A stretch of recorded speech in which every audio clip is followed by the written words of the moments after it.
find ways of, and opportunities of working across those sectors. I'll take you through the day's agenda shortly and talk you through what's going to be happening today. If I quickly tell you who I am, my name is Mark John. I'm head of the Cardiff Film Unit. It's been set up to organise location filming in Cardiff on behalf of Cardiff Council. I'm also a member of the steering group for Digital Innovation Week Wales. I've worked for 30 years in the UK broadcast media sector, in film, in TV, radio, for the BBC, for independent companies. And for the last 15 years, I've also worked heavily in the skills and training sector. So I represent the Welsh Media Producers Alliance TAC on skills and training issues. I'm on the National Board of Creative Skill Set to Cymru, which looks at priorities for skills and training within the industry and then puts into place funding to actually to address some of those issues. I also have worked, which is quite pertinent for today, as a media assessor for creative skill set nationally. So have been around the country looking at media academies and courses to do with film, TV, the creative industries disciplines, and assessing if they're fit for purpose and how we can actually introduce more of a pipeline from the education sector into higher education. I represent also a European training agency around media, looking at ways of creating international links for creative companies. And I'm also on the Games Wales group. Point of this week, Digital Innovation Week, is to get cross-sectoral talks going, if like a dialogue between them. So day 5 of the week on Friday is the Games Wales showcase. And that whole idea of the gamification of the education sector is a very interesting sort of topic that some of our speakers today will be touching on as well.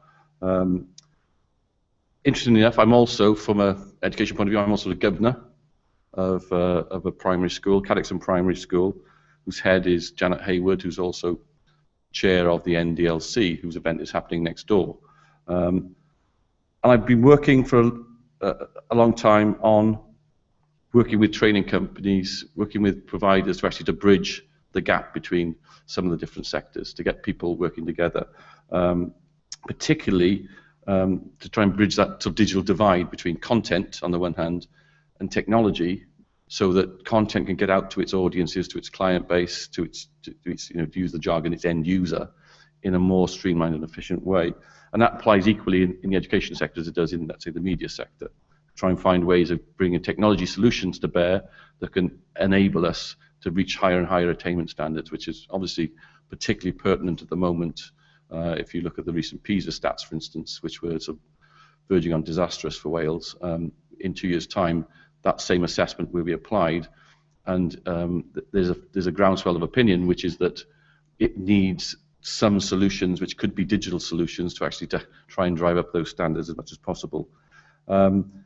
As part of that sort of interest, I was also part of the Welsh Government's Task and Finish group, which was set up by Leighton Andrews, the then Education Minister, chaired by Janet Hayward, along with Tom Crick, Dr. Tom Crick, who's going to speak today as well, and Stuart Arthur, to look at the role of ICT in the Welsh curriculum.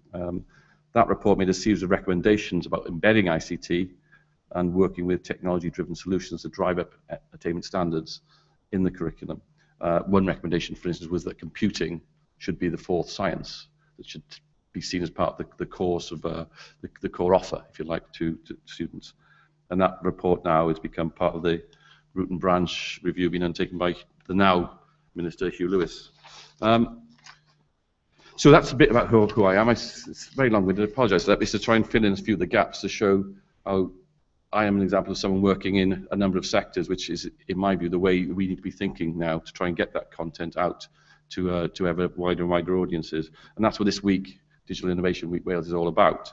It's how to use digital solutions and collaborative ways of working to bridge that digital divide between content in any form, whether that's media, creative, educational, learning content, and technology.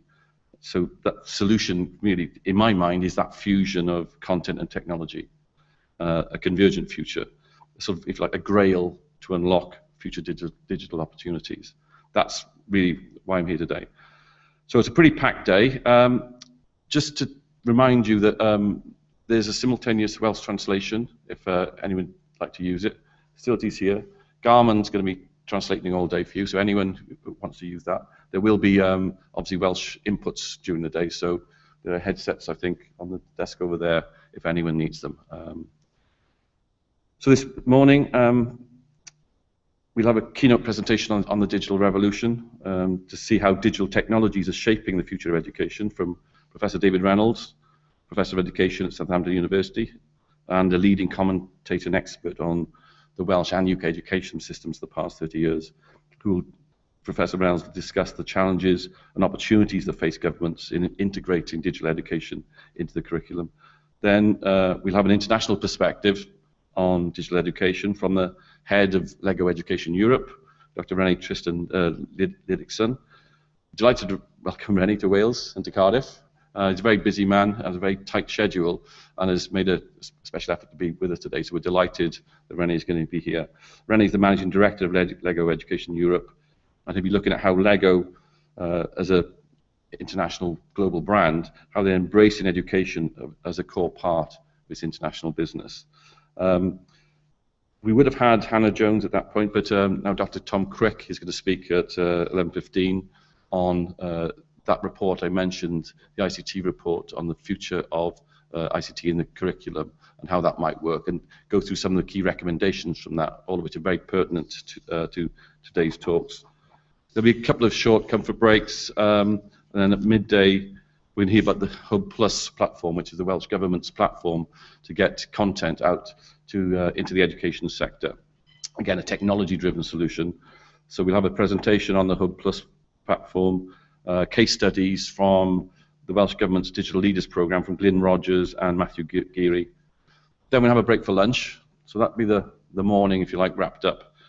After lunch then, Hugh Marshall, the Digital Manager of S4C, will be taking over this role and taking us through the afternoon's proceedings. In the afternoon, we'll have sessions on video-rich learning, so who's commissioning content for the classroom, how do we access video archives and repurpose existing IP. There's a massive amount of material already out there, and it's very exciting to think about how that can be released into the education sector and be taken and repurposed and used in different ways, both by teachers, by head teachers, but also by youngsters, by pupils themselves. And we've seen examples of that in some of the work I've witnessed around some of the schools in Wales working in clusters, of how that content can then be sent around community groups and repurposed in really exciting ways. So we'll have a panel there, again, a pretty high-powered panel. Ian Tweedale from the BBC, Head of Interactive and Learning, Sean Edwin Roberts, who's the Commissioner for Education from S4C, and that'll be chaired by Hugh Marshall. We've got an international link as well then, and we've got Rennie here, who works on a global international basis. Similarly, we're doing something, a live link to New York City later today, looking at the GAP app. This is how Brooklyn has tackled the achievement gap by producing a technology solution, an app. So we've got a live international link, fingers crossed, with Kara Shazal, who's Program Manager at the NYC Department of Education. Again, extremely interesting that because of digital solutions, we should be looking in a global sense, and that some of the answers to some of perhaps our issues, some of our problems, are out there elsewhere in the world. There's no reason now why we can't access that in a very direct way. And then finally, we have a Q&A session, which will be chaired by Adam Price of Nesta at 4 p.m. with some of the contributors from today to look at perhaps anything that's come out of the day, any lessons learned, any burning issues that have been identified. So, as I say, pretty packed in terms of the content we have on offer. But I'd like to kick off with the digital revolution, looking at how digital technologies are shaping the future of education.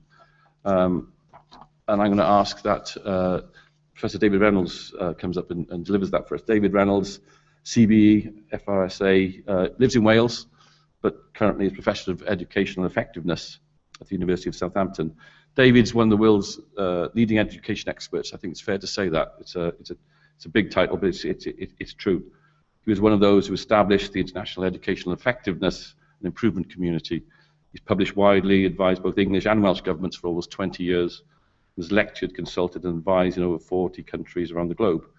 Again, keeping that global theme working. He's a strong believer in inquiry-based learning, the teacher research movement, and in the use of IT and digital technologies in helping students learn. So, again, it's a very apt way to look at that digital revolution. So, Professor David Reynolds.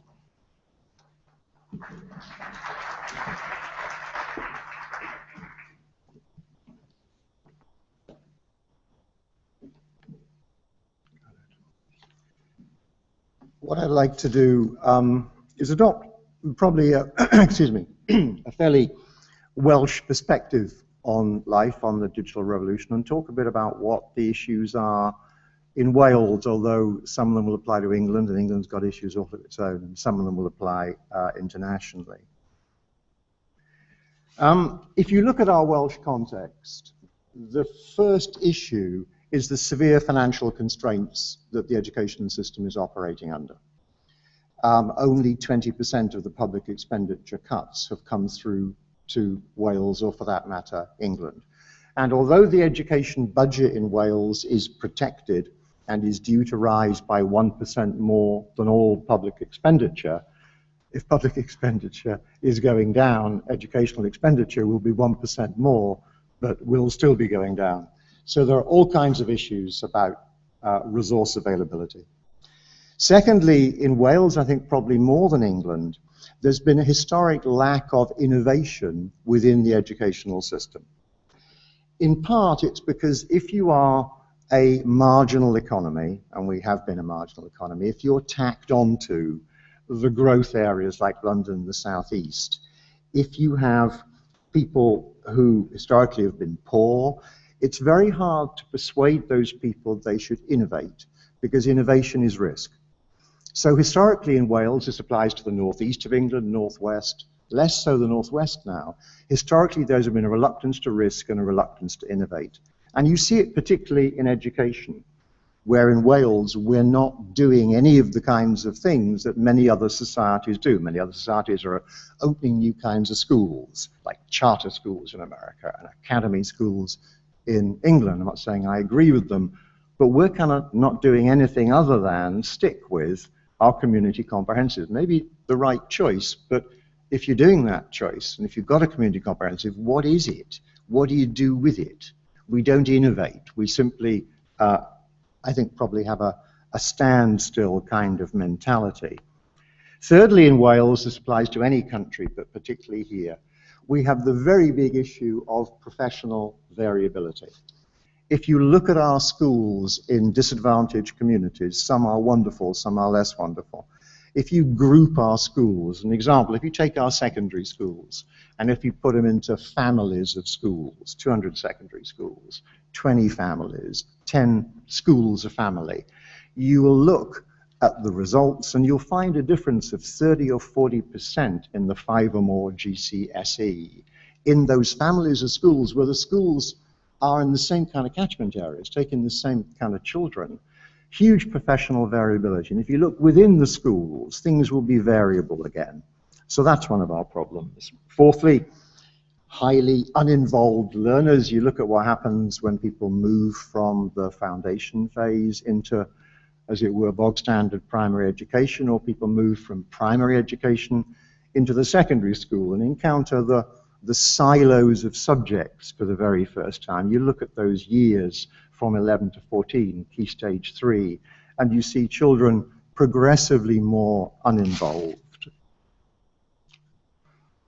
Also in Wales, and it isn't just us, it's loads of people, loads of places, we're wedded to the notion that the purpose of education is to hand out knowledge to people.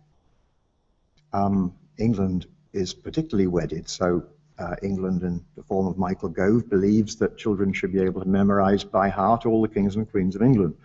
What is the point when you can press a button and get it without memorizing?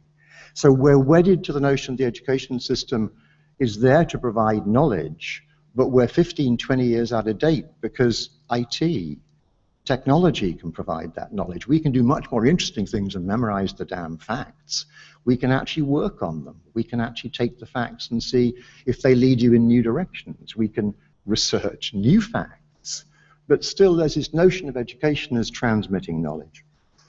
And two more problems: a disconnect between education and the economy. Again, if you're a marginal area like we are, marginal area economically, like we are in Wales and many other parts of the UK, there's a kind of disconnect between education and the economy, because people don't necessarily do the things in schools to help develop the economy of Wales. They do the kind of things in schools in Wales which will help them get out of Wales.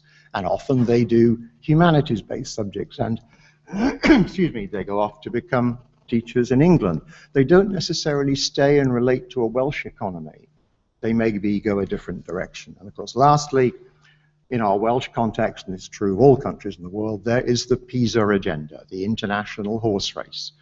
The thing that's published every 3 years, the testing in Wales and everywhere else, will be in October 2015. The publication is Christmas 2016. Huge pressure on us to improve standards, because Welsh government has a very ambitious target, which is to get into the top 20 of PISA nations, from positions at the moment on the PISA subject which are like 35 or 40, depending on the subject.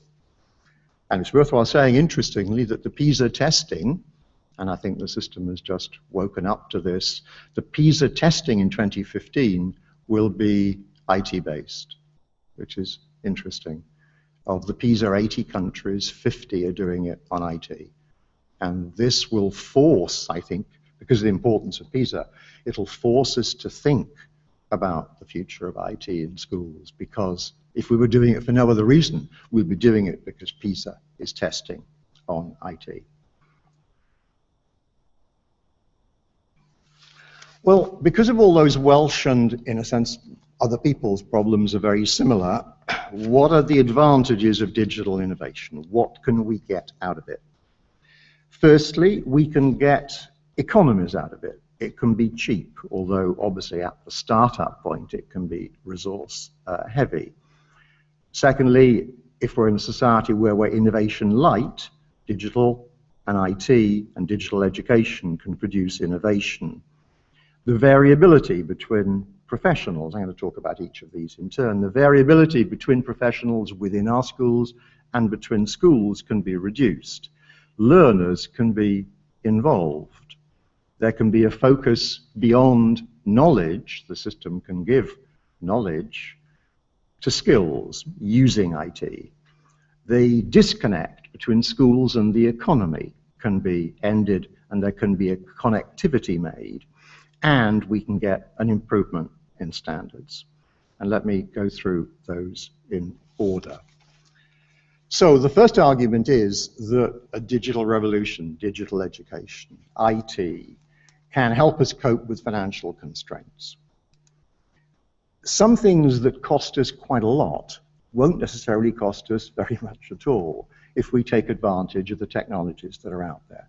We don't have to pay fancy sums of money to bring some sage on a stage from another country or somewhere else, pay them their travel budget and give them a large fee to turn up. £1,000, £1,500, up to £2,000 is what sometimes schools in England are paying for outside speakers. We don't have to do that. We can do everything, basically, technologically. We don't need the presence of anybody to develop us professionally. We can get people, as it were, virtually. Secondly, more efficient teaching.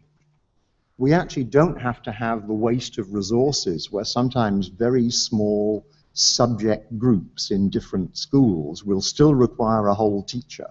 So you might have, I don't know, the Latin and Greek department in the sixth form of a school.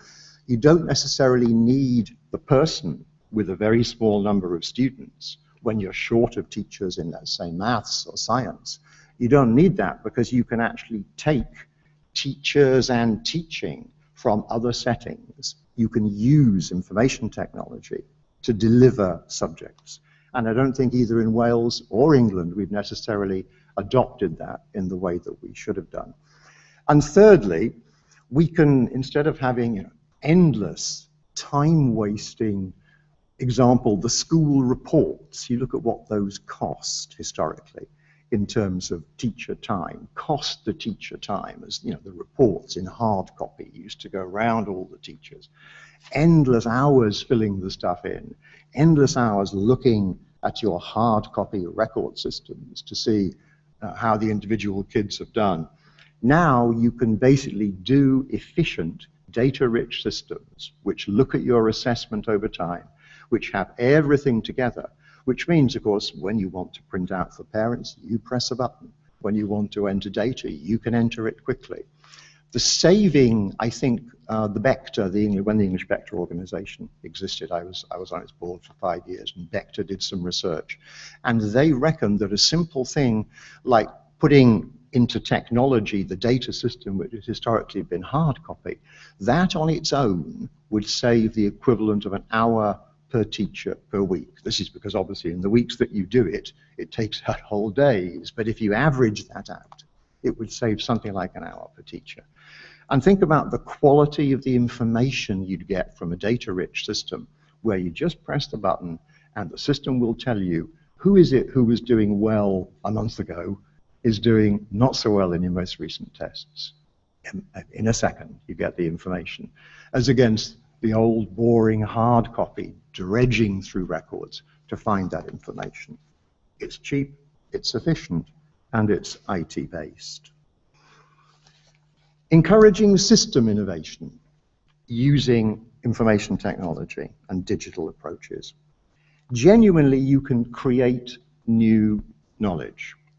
In particular, you can create new knowledge because IT gives you the chance of, in a sense, taking the old knowledge for granted and working on it.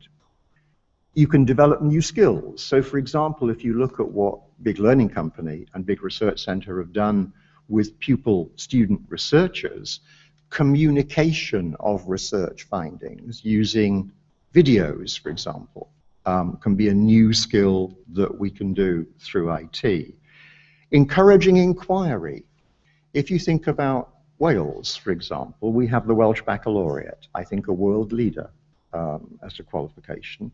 Every one of our 16 to 18-year-old pupils will be doing a Welsh Baccalaureate qualification after the curriculum review. From 14 to 16, every one of our 14 to 16-year-olds will be getting a Welsh Baccalaureate qualification. And if you look at those qualifications, they all include a research project. In fact, when people talk about the Welsh Bac, it's the research project, I think it's Wales in the world and so on, that particularly they like.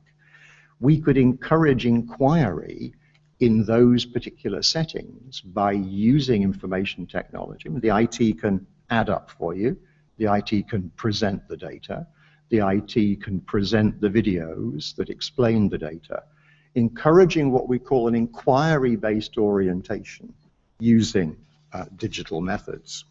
And furthering interactions. This is the notion that in future, the productive interactions will be when a subject meets another subject, not in the subject silos.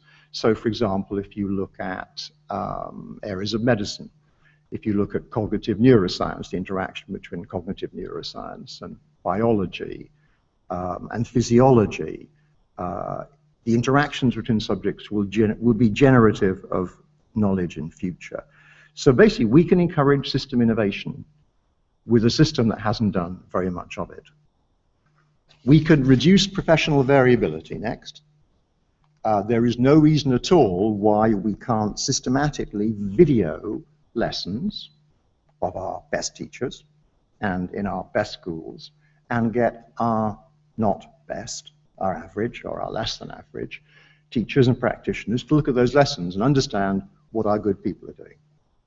And digital can bring that to life. It can bring a classroom to life without the need necessarily to go in and sit, and go in and sit at the back of it, as it were. Giving access to the best teaching is the same point. We can find our very best people wherever they are. And in fact, giving access to the best teaching, it may be that our best people are outside our country or outside Britain. There is more and more use of international range to actually get best people from other countries. And we can build professional collaboration and communities, a profession which has data systems telling it how it's doing and telling individuals how they're doing, that can bring at the press of a button the world's great knowledge bases, for example, about how to teach, that can bring from another country a great practitioner, America or Chile's best teacher or whatever in certain subjects. You can build professional collaboration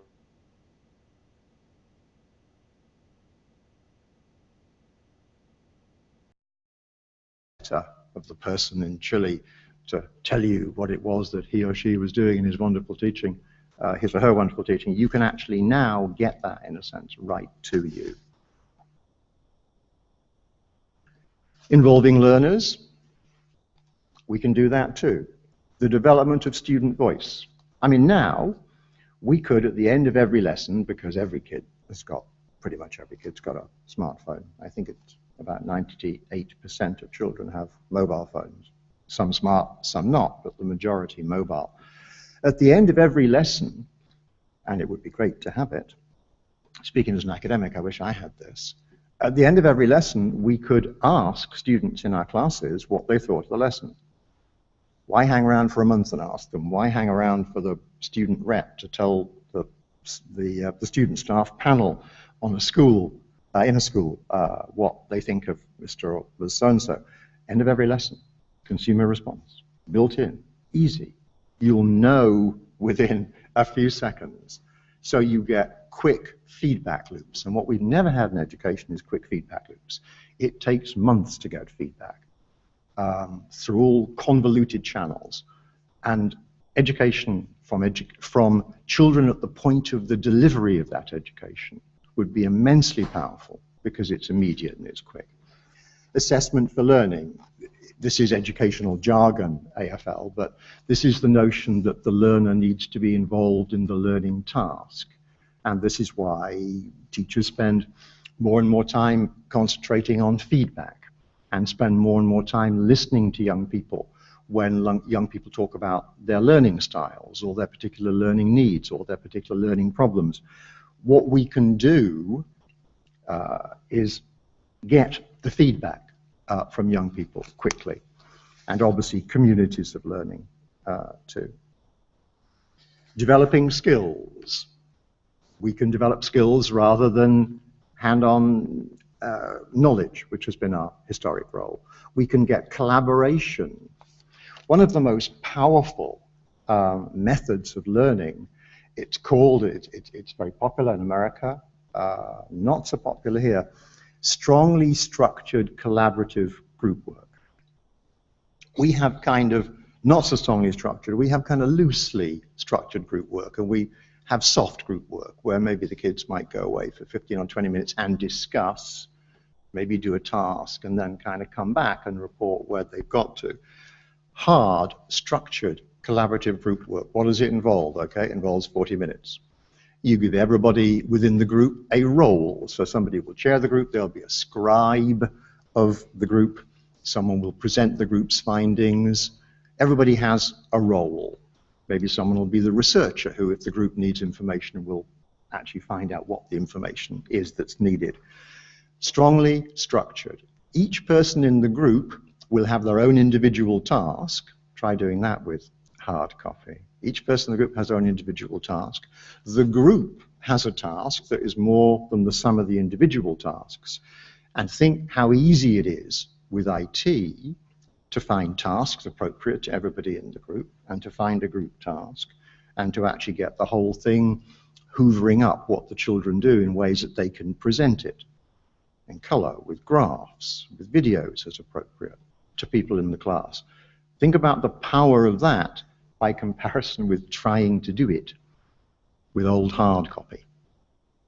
So collaborative, strongly collaborative group work, it's about the most powerful form of teaching there is other than one-on-one. One-on-one is the most powerful we got, but then it's collaborative group works. Developing skills, research and inquiry skills, collecting data, analyzing data, communicating that data, invention of new methods, new skills, I'd said. Connecting schools to the economy, particularly thinking about Wales.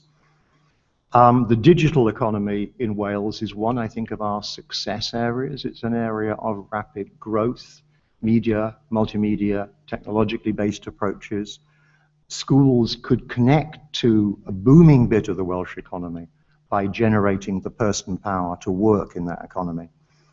And the knowledge economy, my point at the top, if you look at what's happened historically, the first set of skills to go from Western societies to the East was skilled labor.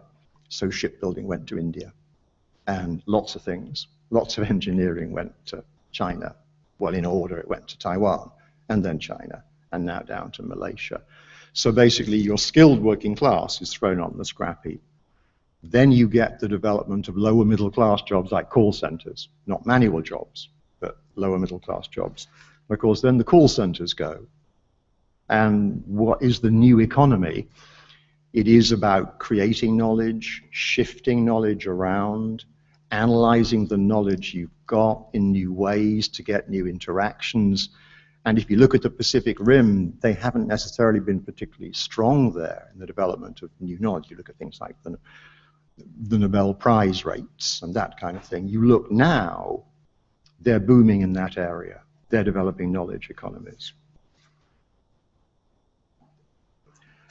And lastly, digital can give us improved standards. This is because digital plays to the grain of the students in our schools. They are in, happily, pleasantly, enjoyably, in a digital world, in a world where images are used by them, the selfies, the whole culture is heavily digitally based. So if we use digital, it's in line with their culture and is likely to improve standards because they can gravitate towards it easily. They're there already in their own lives. It can give confidence to the disadvantaged. There's lots of evidence from the kind of things that a big research centre has done in Wales, how young people can get a huge boost from research and inquiry-orientated projects using IT to analyze, to present. But a couple of things worth saying. When the Bechter board launched lots of research, which it did in the mid-2000s, and this was reporting actually just as Bechter was shut down, Bechter's English, just as Bechter was shut down by Gove in 2010. The Bechter studies were on things like what is the effect of whiteboard usage in primary schools? What does it give you? And it gives you probably about 3 months extra. A classroom with heavy use of whiteboards gives you 3 months extra on reading within 2 or 3 years for those children who are in a whiteboard-enabled classroom. What does heavy use of IT give you in different subject areas? Well, it gives you a heck of a lot in science, it gives you less in other areas, but it's worth probably a grade or two in your GCSE. And what happened was all these studies that we'd commissioned because we wanted to see what the impact was.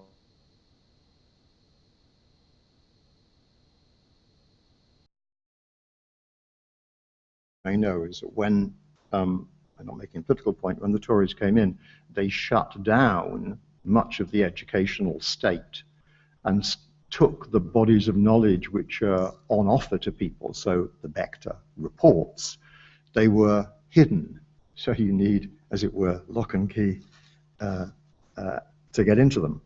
So interestingly, at just the time when research was showing that IT and whiteboards had a positive effect, that research was, I'm not saying suppressed, it was hidden, which is difficult for us. But, and I'll finish on the buts, if we're to get the promise of what a digital education system can give to young people, we have to realize that so far we haven't made a particularly good job of doing it. Firstly, if you look at the problems of early IT, the problems of early IT was that there was never a plan B. You can't have a plan B with IT. If the system goes down, then you can't have plan B because your plan A, your plan B, your plan C are all IT based. Your lesson was to be using IT. You can't, what do you do? So when the early IT systems came into schools, the early IT, and when they were unreliable, I think it dented the profession's confidence in both themselves, because suddenly you've got to invent plan B, and the system itself. Secondly, when we did the training for teachers, some of you may remember it, the NOF training at the end of the 1990s into the early 2000s, IT was treated, and many of us said at the time this was a fatal error, IT was treated as a kit, which was an add-on to the classroom. It wasn't mainstreamed. There was never material given out about the pedagogic use of IT. It was simply an add-on. It was bolt-on, not bloodstream. And therefore, it may have been difficult for IT to become bloodstream because there was never the training.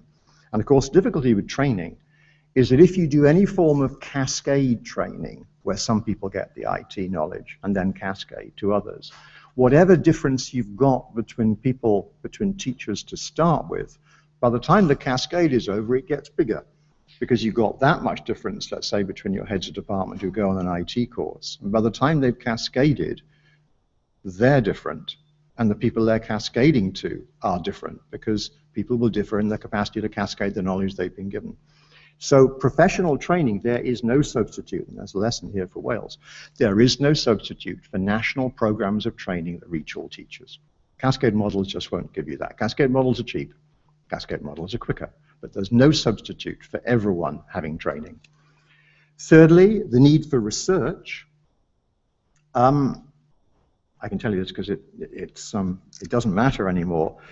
When we in Vector said that what we needed more than anything was understanding about what was best practice in use of IT and what were good systems, we invited for a dinner in the London, it's an obscenely expensive restaurant called Rules. We invited the managing directors of all the English IT firms. We got about, what, the top 10 or 12, and begged them to give Vector money to do the research about how do you use this stuff beyond kit, how do you use it pedagogically, how would you use it in different subjects? Because what happened with IT, I wouldn't remember this, and you wouldn't certainly, but when film came into education, everybody used it, every subject, every topic area, whether it was useful or not. Everybody used it because it was new. When IT came in, everybody used it, every subject, every topic area, because it was new. And what we wanted to know was, where is it most powerful? Which subject? What approach? What topic area? What skill? And we still don't know that. We still haven't got that. And in fact, the heads of the esteemed companies who were sitting there, we begged them, I mean, literally. They wouldn't give any money for research. So in fact, we've had a decade where the kind of thing that we needed in the UK, we haven't had. Fourthly, the need for resources. The spend per pupil on IT in schools is of the order of about 100 to 150 pounds, depending on school and country and size. Even in more advantaged, financially advantaged education systems, it rarely goes above a couple of hundred. So in fact, the spend is very little. And part of the difficulty is that in education, we are singly unable to ever cut anything. Because if you cut something, someone's going to be upset. So what we do is we carry on and on. For example, the library grant in your average school, I predict 10 years from now, will not be that different from now, even though they're not books coming in or magazines. It's more and more e-books. So what we need is to find resources, but in times of financial constraints, it's tough. So what we need above all in education is redundancy. We need to stop funding things to find the money for a digital age. And I think the system is finding that rather hard. And lastly, the great thing, though, is that because we're Wales and we're kind of late to the party, many other societies have embraced IT ahead of us. By being last, we can see what everybody else did that didn't work, and we can do better. I mean, it is absolutely crystal clear we need to avoid using digital in a way that is simply because it's new. We need to use it because it's effective, so we need to work out what it is, which subject, which topic, and so on, that it's effective in. So being last means we can learn by other people's mistakes. We know that whatever training we do to implement the IT committee, Janet Hayward's committee, we know we don't want to do something that treats IT as a bolt-on. We know we don't want to do Cascade. We know we have to do something that reaches all teachers, because we can learn in a sense, on the back of the bodies of other people and countries who try to do it differently. So we have a great advantage in that we're last, providing we learn from what the other countries and other people did and didn't do. Thank you very much.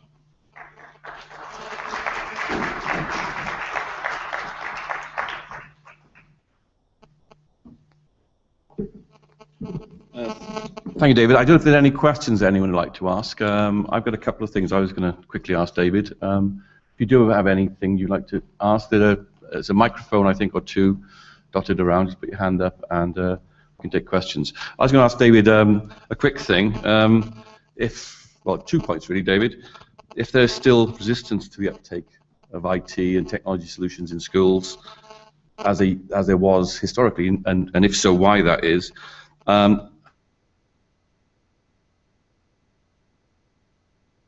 For Wales to up its attainment levels without embracing technology-driven solutions wholeheartedly?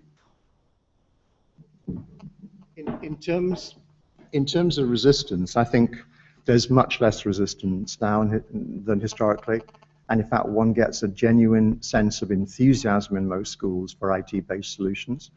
And I think a lot of it hasn't come because teachers realize necessarily the pedagogical use, and it hasn't necessarily come because teachers want to be skills-based. I think it came because the teachers for the very first time realized that using IT systems, for example, to do the reports, meant that you saved so much time, it did you so much good, that hell, it would do good in other areas too. So I mean, the moral to all this is that you'll get the teaching profession if they see it solves their problems. If in an abstract sense we're saying use this because it's new or use because it's better, they will believe the story if it works for them. And I think they're now on board because they realize that. PISA, at the level of PISA, it's perfectly clear that we need quality IT systems and people with digital skills to do the PISA tests. And countries know that, and we won't ever get anywhere near a top 20 target without understanding that. But I think the truth is that the more PISA in the next iteration of tests is going to be measuring what's called metacognitive skills. This is where you, in a sense, reflect on how knowledge is produced, how you produce your answer, that you can disconnect your stages of answering something in a way that it can be applied differently in different contexts. And so basically, PISA, about 25% of the questions for the next PISA are going to be metacognitive across the 3 test areas. So PISA is going to be getting into kind of what we might call inquiry and kind of researchy based skills. It's going there. The questions will be requiring a different level of ability in our young people. So the truth is that in the future, and my bet is that PISA will be 100% metacognitive by the 2018 testing, not 2015, because that is the future, skills-based, metacognitive. And of course, the great thing with research-based approaches like that is what IT systems give you in the capacity to do research. They give you, at the press of a button, access to knowledge. You then work on that knowledge. You gather new knowledge. You present it to yourself and to your pupils, your fellow students in a school.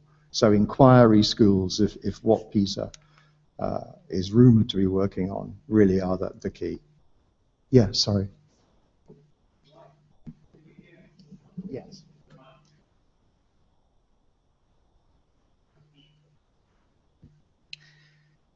Why then, in light of what you've said in PISA and so on, is computer science not compulsory in Welsh schools? historic problems that IT had when it started. I think a kind of cultural lag in education systems. The evidence is fairly overwhelming. Education systems run behind the changes you get in your wider society. I think a teaching profession who was to start with really quite uncomfortable. I think those would be the reasons. And I think sometimes a feeling amongst teachers, when many people went into teaching and education because they wanted to stand against the demands of the economy. They didn't want to go into business. They went to teaching. They wanted to change society through schools by teaching. And I think sometimes the whole notion, which is popular amongst politicians, that the education system has to follow the economy, that things are happening in the economy, therefore the schools must do this, that the world of work is becoming IT and computing based, therefore schools have to.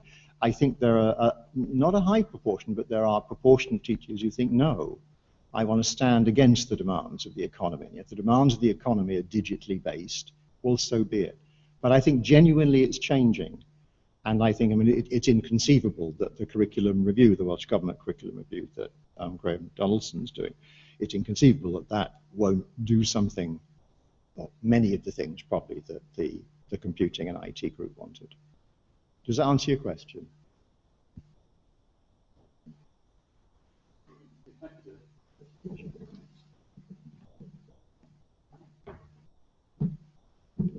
And interestingly enough, that whole thing about computer science, if you like, or what we're rebranding as computing, was one of the recommendations of the ICT in the curriculum report that's gone to the Minister. And Dr. Tom Crick, who's one of the chairs of that report, will be here late this morning to talk about some of those recommendations. So it's a very pertinent sort of issue, basically. Thank you, David. As I said earlier, I'm delighted to welcome one of our international guests here to Cardiff, Dr. Renee Tristan Liddickson, who's the Managing Director of LEGO Education Europe. Very illustrious CV. Apart from being the Managing Director of LEGO Education in Europe, based actually in Chester in the UK. It's a global company. Obviously, I think you know what the LEGO brand is, but LEGO Education itself is a global company with a 30-year history, developing educational resources and solutions that make learning engaging and challenging for students of all ages. It's used extensively now throughout Welsh schools, LEGO products and some of the LEGO software products. It's not just bricks anymore. I think you'll find that out from Rennie in a second.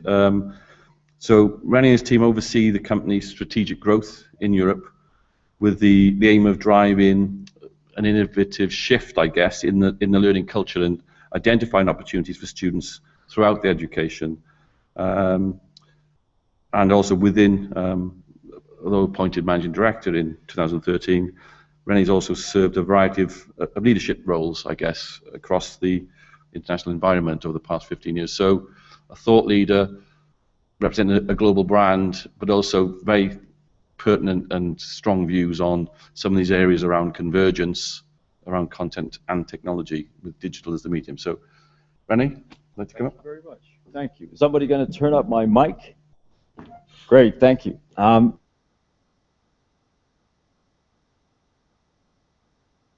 In a hotel just besides this point, and what a beautiful scenery. And I feel, David, that you and I are in competition with the sun outside. It's a tough world, isn't it? Being LEGO, I'd really like to invite you down here, everybody. So if you could just stand up, take your gear, and come down and sit in the front rows, that'd be nice. Thank you.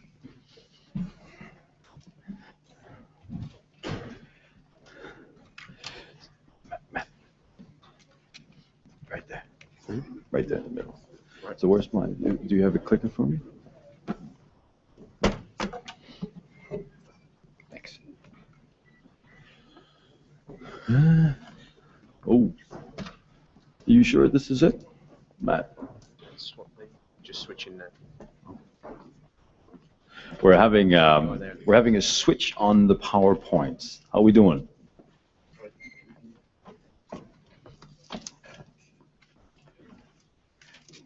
Oh, that's nice. Really nice. So I can see you much closer. Thank you. Is my slide deck ready? Yeah? It is ready. Fantastic. Oops.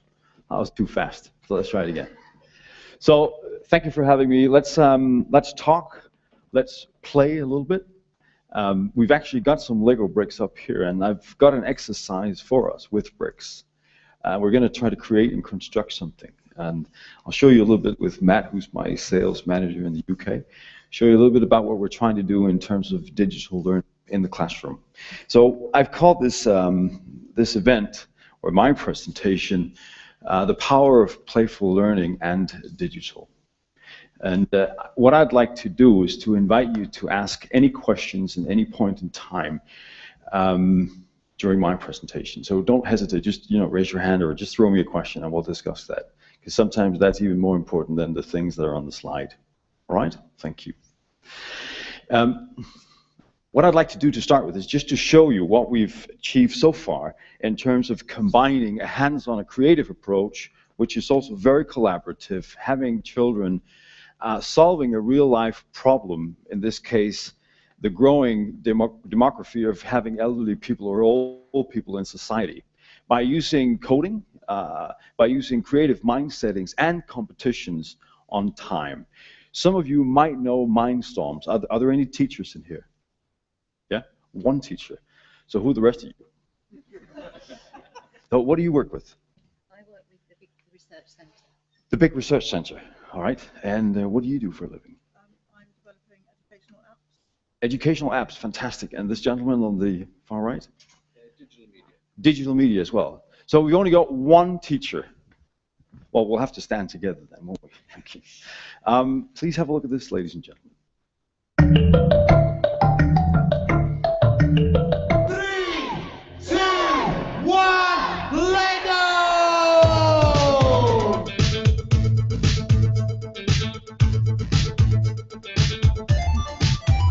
This year's theme is Senior Solutions, so looking at the challenges that face people when they get beyond the age of 65 and how technology might be used to address those challenges. Firstly, I have never had so much fun. Like, it is just such a great experience. There's so many aspects of the competition, it's just so exciting, but with an educational aspect to it. I think this basically explains why Lego Education has a right of existence. What we're trying to do, and the reason why we get up in the morning, although it rains and the bicycle is punctured and you got to go to work, the reason why we do that is we really want to try to enable every student to succeed through both physical and digital creation. And I was quite intrigued by some of David's points here. I think they're right. I think there's a big challenge of having uninvolved learners. So how do you involve learners in terms of digital? One of the answers could be gamification. They're quite good at that in their spare time, aren't they? So why not try to invite that into the classroom?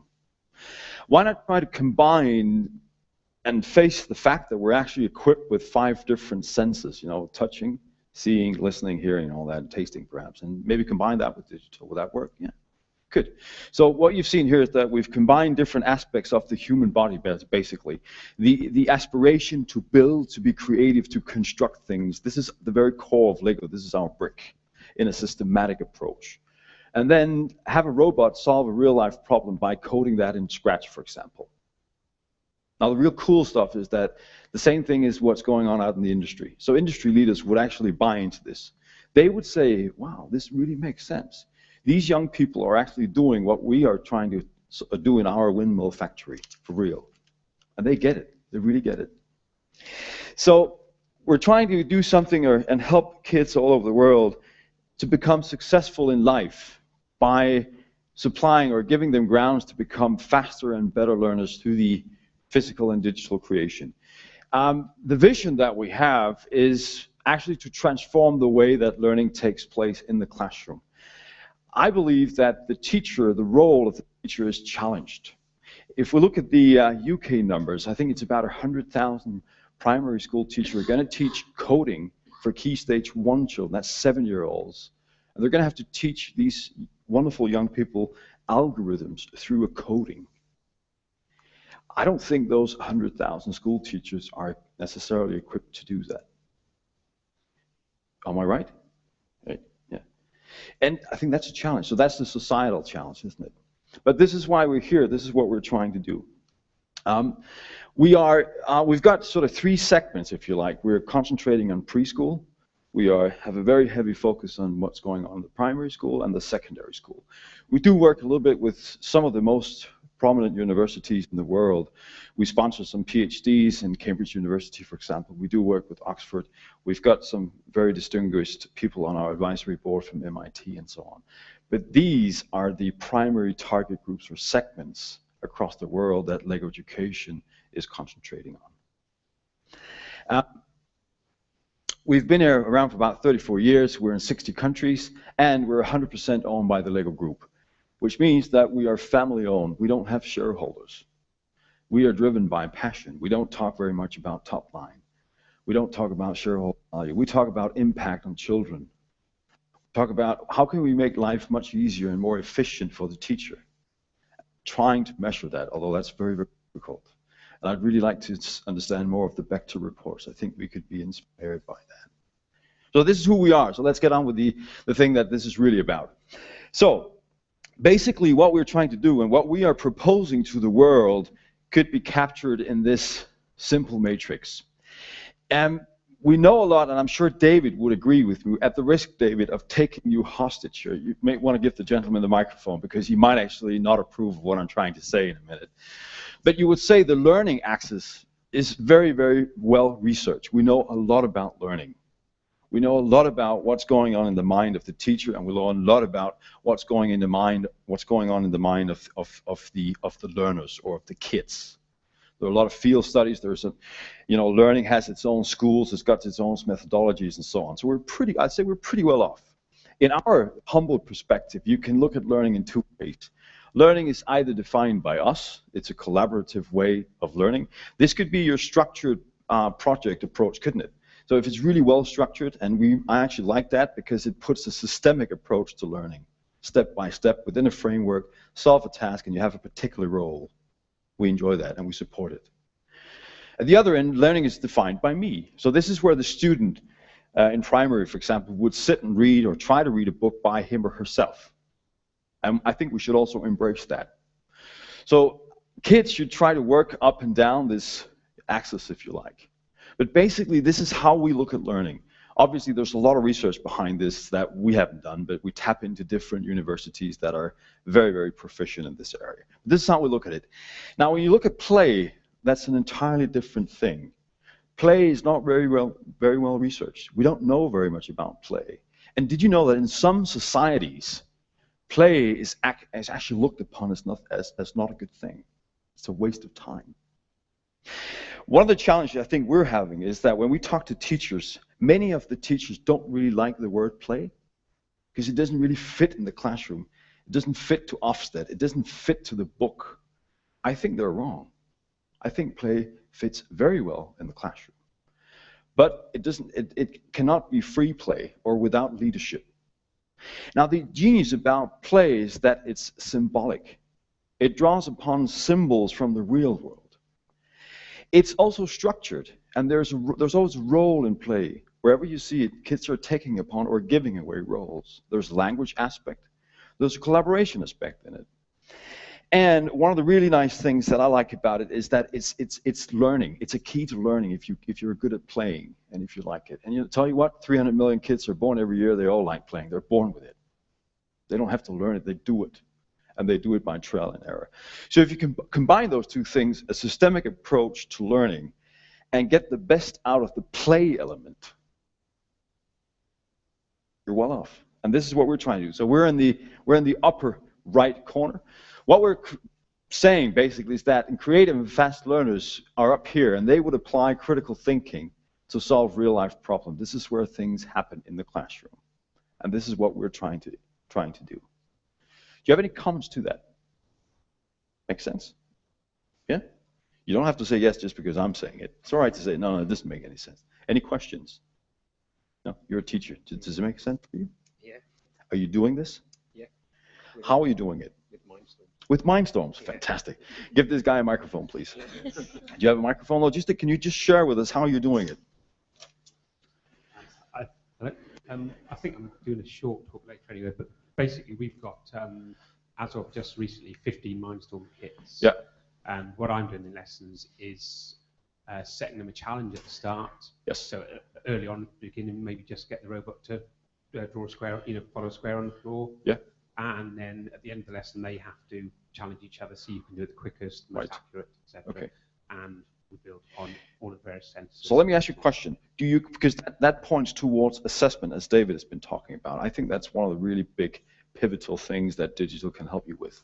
Are you assessing how these children are developing their collaborative skills or the way they are able to program a robot to solve a specific task? Obviously, most of the time I'm looking at what they're doing during the lessons. Okay, so you're looking at it. Yeah. Okay. And seeing how they're doing it, getting them to talk to each other, to explain to each other. Yes. Why did you do it that way? Yes. So they can try to make each other understand, so they can better understand right. why they're doing it the way they're doing it. Okay. Do you capture that data? Are you able to capture that data? In some forms, obviously we video some of what they do. Video, okay. They record. They also do some research tasks as yeah. well to talk about, to explain why they're doing things. Do you test those skills, if you like, or capabilities after the process? What we did last year, when it was just a trial last year, what we did last year was we had the space challenge map. Yeah. So I built up teaching them the various skills they might need, and then the end game was for them to complete as many of the tasks on the space challenge map as they could in a set time. So that was sort of their built-in assessment to see how far they could take it.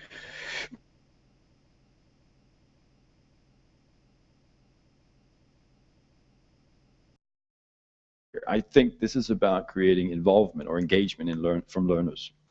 And I think you do that when you combine play, hands-on approach, being creative, and trying to solve a real-life problem, which is the very opposite of trying to understand a theory from a book.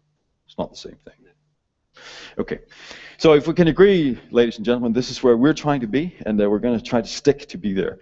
And we're never going to give up the brick. So you will never see Lego coming out trying to offer something digital without the brick. We don't believe that. We believe in a combination of the both.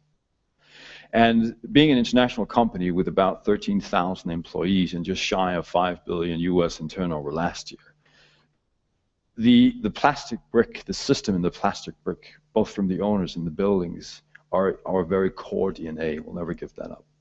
And did you know that this fantastic plastic brick for the first time was manufactured in the mid-50s? If you take a brick from that time and assemble it and disassemble it from a...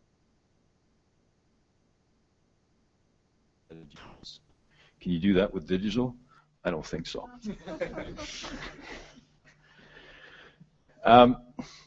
It makes sense, and then we've brought a little bit of Lego here to challenge this and say, fine. So if we really believe this, and if we believe that this describes and defines a playful learning approach in the classroom in these three segments, preschool, primary, and secondary, what would that process look like?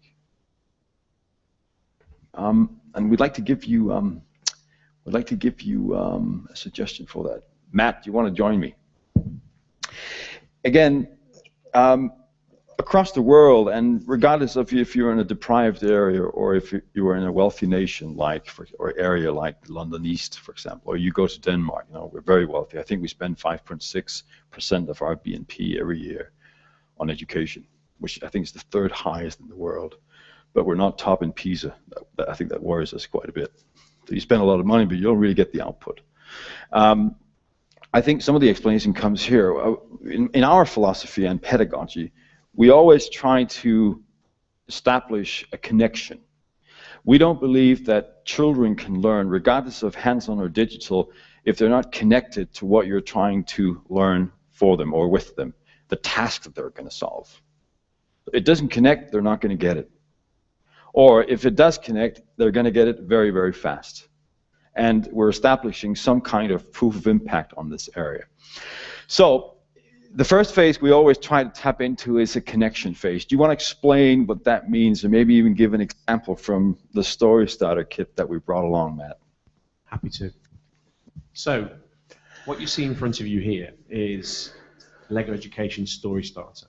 And what we're going to do over the next 4 steps is we're going to build up a pedagogy that will tell a story. And this is targeted at children, primary school at Key Stage 1 and Key Stage 2. So first of all, we're going to connect with those children. We're going to set the scene for the children. So what my scene is with my story here is there's a certain big match that took place recently. Is that Brazil? I believe so. There aren't any Brazilians in the audience. I've never been pleased to be an England fan before, but I was last night, I have to admit. Okay, so we're going to connect with those children now, and we're going to set that scene. So we're going to say to them, imagine you're at the big match. Okay? How are you feeling? What's your anticipation levels like? Are you excited? What's the atmosphere like? What are your surroundings like? And we're going to make that connection with them before we move on to the next step. Ready? The next step is very much about the core of who we are. It's about constructing something. So every time we talk about learning in Lego, there's always a construction element to it.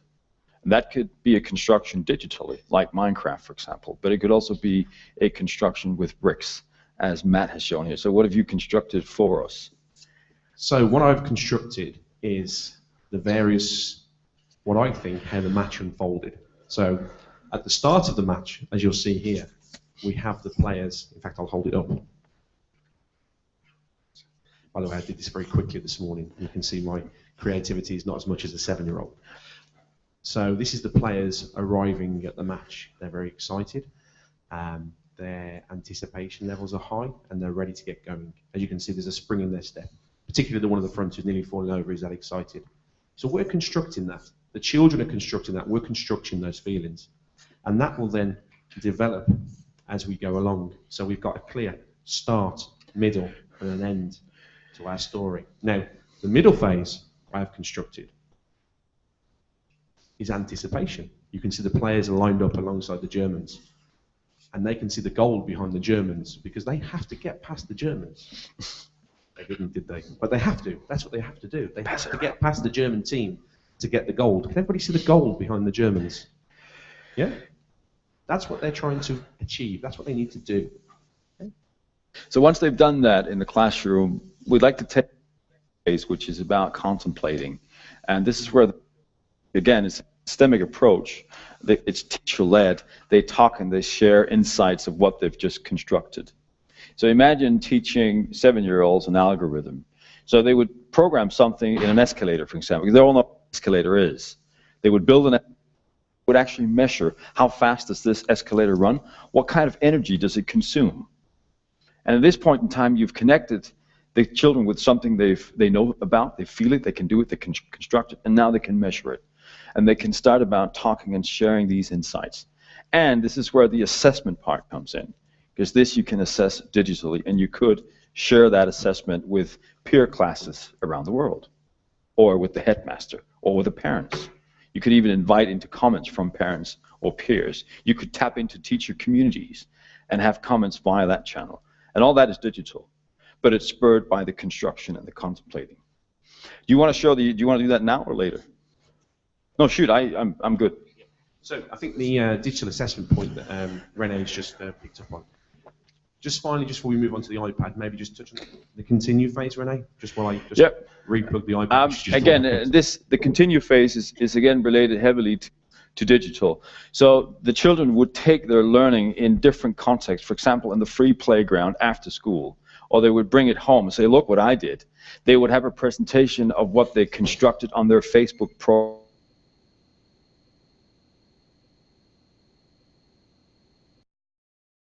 Is circular. I think we already know that, but here we're applying play and we're applying digital. And now we'd like to see the digital part of this solution. Are you good to go, Matt? I am. I just have a little bit of a loose connection, so I'm just going to have to hold it in. Also, just to add on the continue side as well, in a primary school environment, it's really important at this point to introduce the cross-curricular aspect. So very quickly, the digital and the kinetic side can be extended into geography. So for example, where is Brazil? Where is Germany? And also the historical side as well. If you look at, for example, the big tournament that's going on in Brazil at the moment, it happens every 4 years. What's happened in the past? And it's a really good starting point to expand those conversations with students in a fun and engaging way. So, I'll put this down for a second. I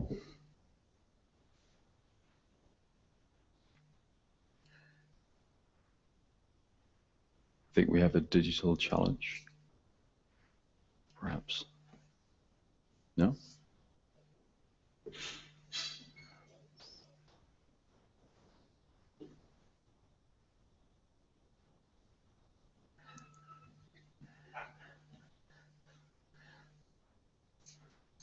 So what you could conclude here is that we're having a challenge with the PowerPoint presentation. You're pretty far off being digital proficient, aren't you?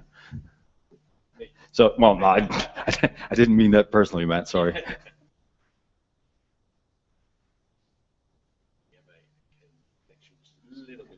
Okay.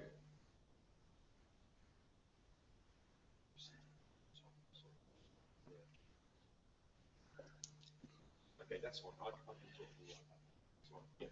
Okay, so what you can see here is printed. You might want to, sorry, you might want to pass that on if you okay, around.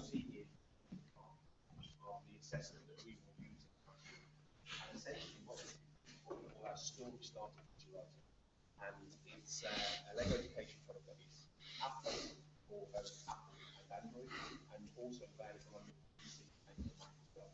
And what we will do by this, we will tell the story, or more importantly, we will document, and we can then send it to test straight from the iPad or the tablet device PC.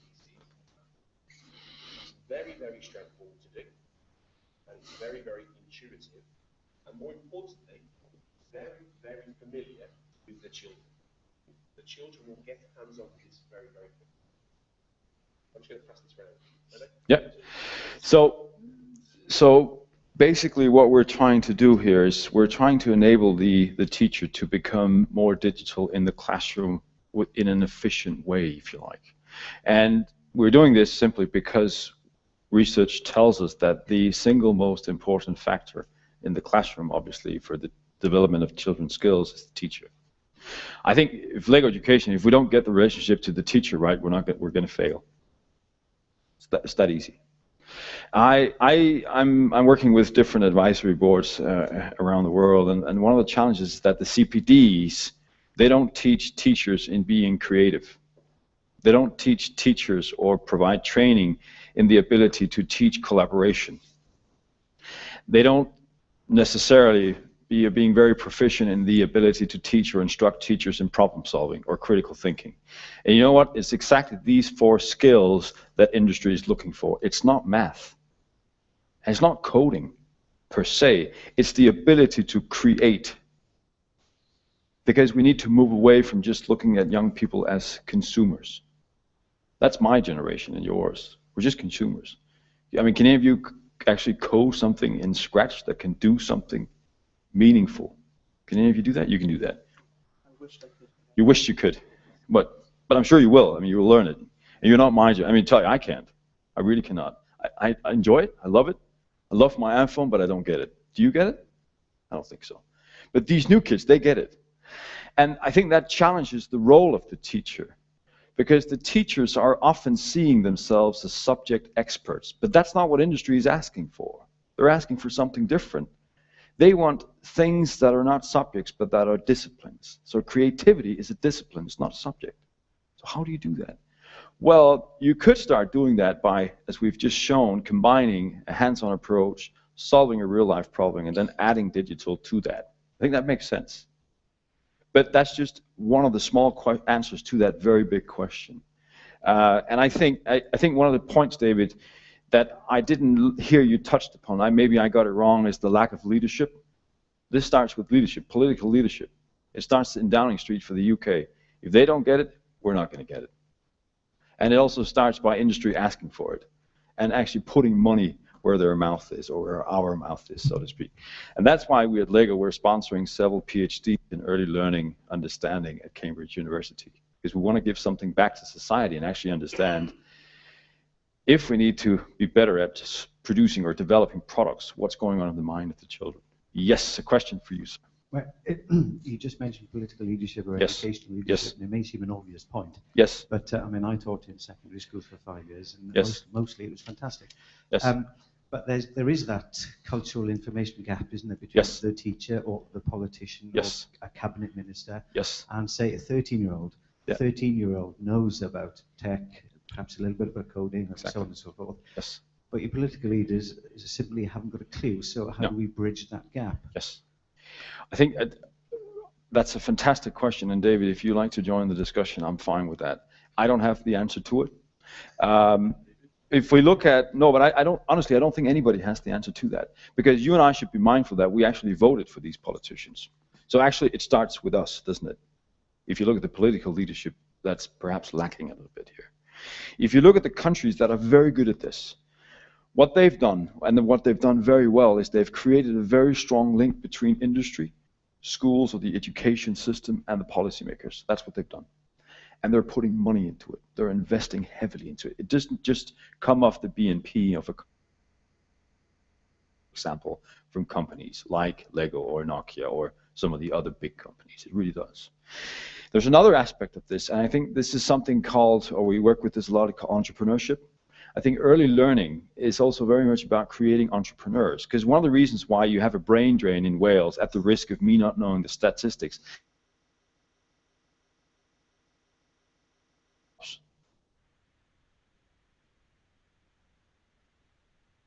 so it's a vicious cycle, and it's not solved within a couple of years. That's probably going to take a generation from now, because you need companies that provide work, that can pay tax, that goes back into the education ecological system, and that provides even better talent.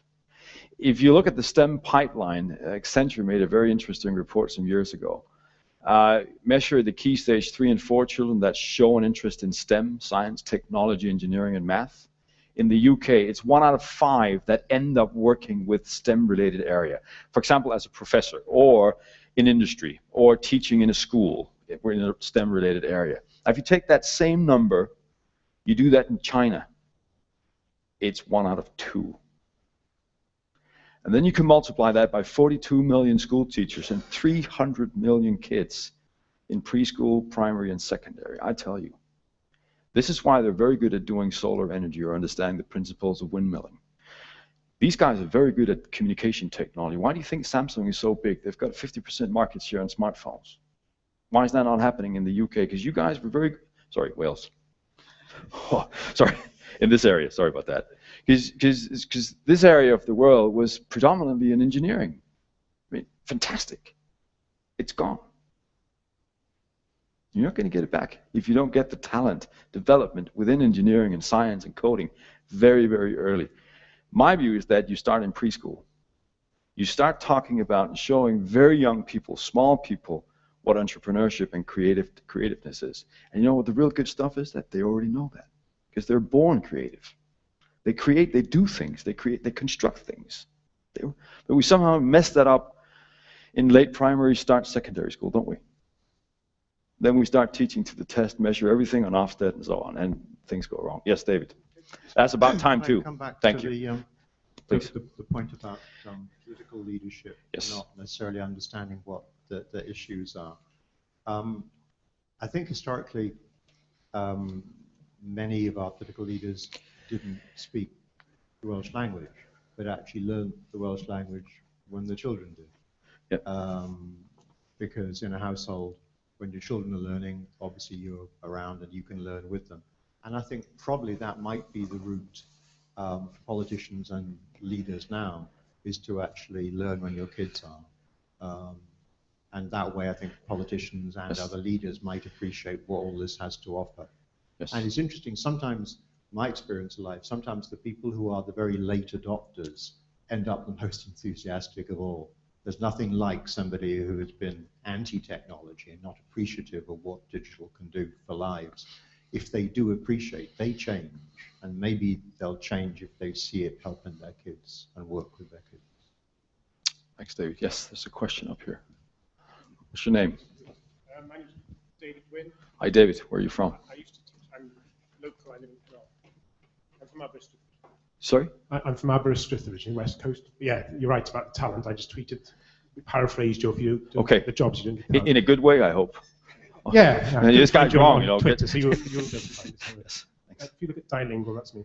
But yeah, my point was, if we start from the, I used to teach, I was head of IT in a evening school about 10 years ago. If we take from the kind of, if we all agree that we don't do enough to draw women, girls into science, and yes, I think we appreciate that. Yeah. You know, I'd be interested in what you as Lego Education, you know, it's a positive thing, I think, an opportunity. There is an opportunity to really get hold of, as you say, little people. You know, I think we've been, everyone in the world's been too guilty of kind of pushing men towards science and computers. I think there is a generic supposition that most people involved in computers are blokes, to be honest. So that's got to change. And I'm just, as someone who taught, I'm just nervous that well, I can put it like this: all the ladies I taught with would have come from that background. Right. I don't want to be too controversial, but certainly there's a real opportunity to make sure that people going through the school system now have got a really good grasp and have been encouraging about IT, because I don't, as David kind of hinted, there was a kind of, as head of IT, I was expected to just put it into every subject and hope people pick up on it. Was it David? Sorry. Could I push back just a little bit? I don't think this is about IT. I think the IT people got it wrong. This is about learning. IT is just an enabler. It's just a car you get in to get from A to B, but you could also choose the train. And I think that for too long we've been falling in love with servers, infrastructure, networks, and iPads and all that, which is fine, but it's not about IT. It's about learning, and it's about skills. And I think when a curriculum talks about computer or computation, I think it's wrong. We should talk about solving real-life technical problems, if you like, by the use or by the aid of being able to code something. Because the coding in itself is meaningless unless it solves.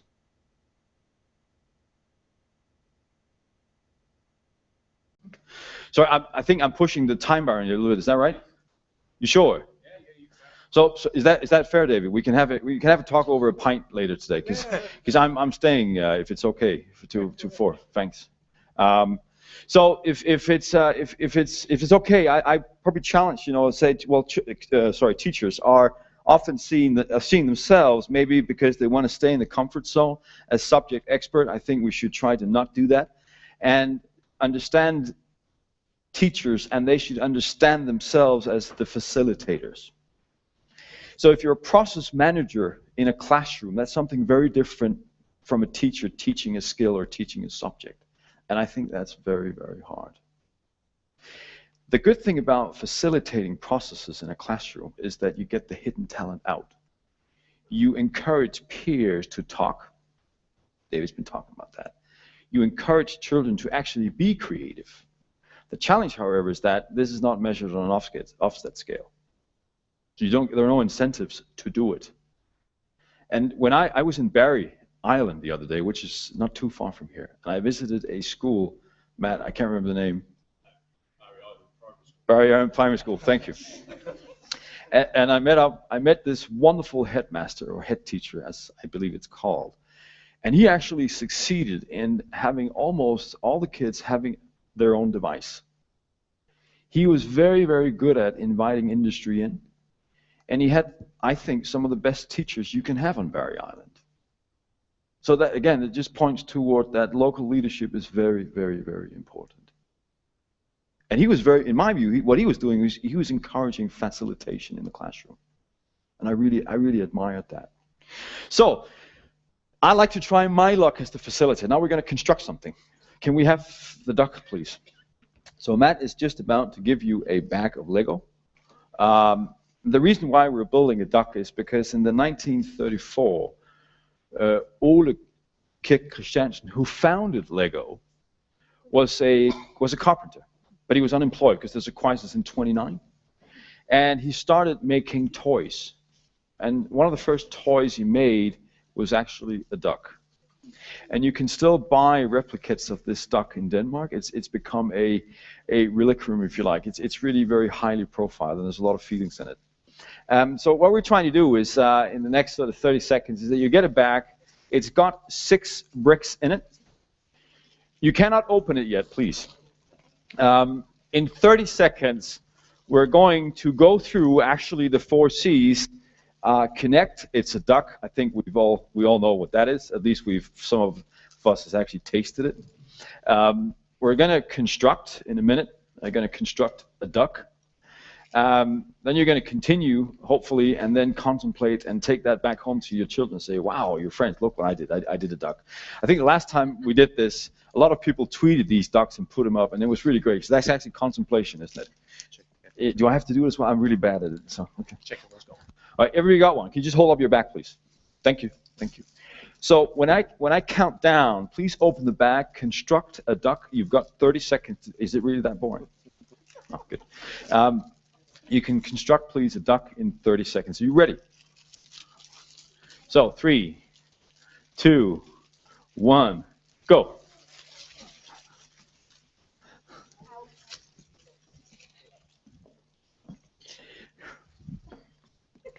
You will see the school teacher has done this several times. Only once, okay. Is this water for me? I don't know.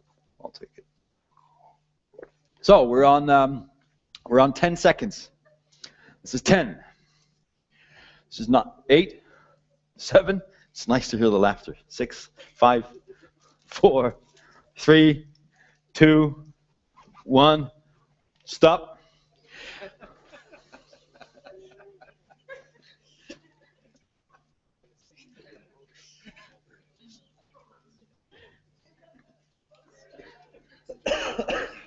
So just hold that feeling just for a minute. Do you know what? You're all laughing. You're all having fun. Do you know why? Because you've connected, you've constructed, you've continued, and I hope that you're going to contemplate. And one of the brain's most favorite activities is actually having fun. And you have fun when you play. So you've just played. You've actually also learned something. So let's have a look at your ducks. That's a pretty one. What is that? Yeah, can you just hold that up? Can I have an assessment here, please? Is that a? It's an asymmetric duck. It's a what? An asymmetric duck. Can we have the microphone, please? And the doctor. So can you? I actually like it. Can you explain what this is? It's abstract. It's abstract. Oh, yeah. So we're moving into arts now. So, Yeah. so tell me a little bit more about it, because now you're contemplating. So what do you mean by it's abstract? Well, Just hold it up.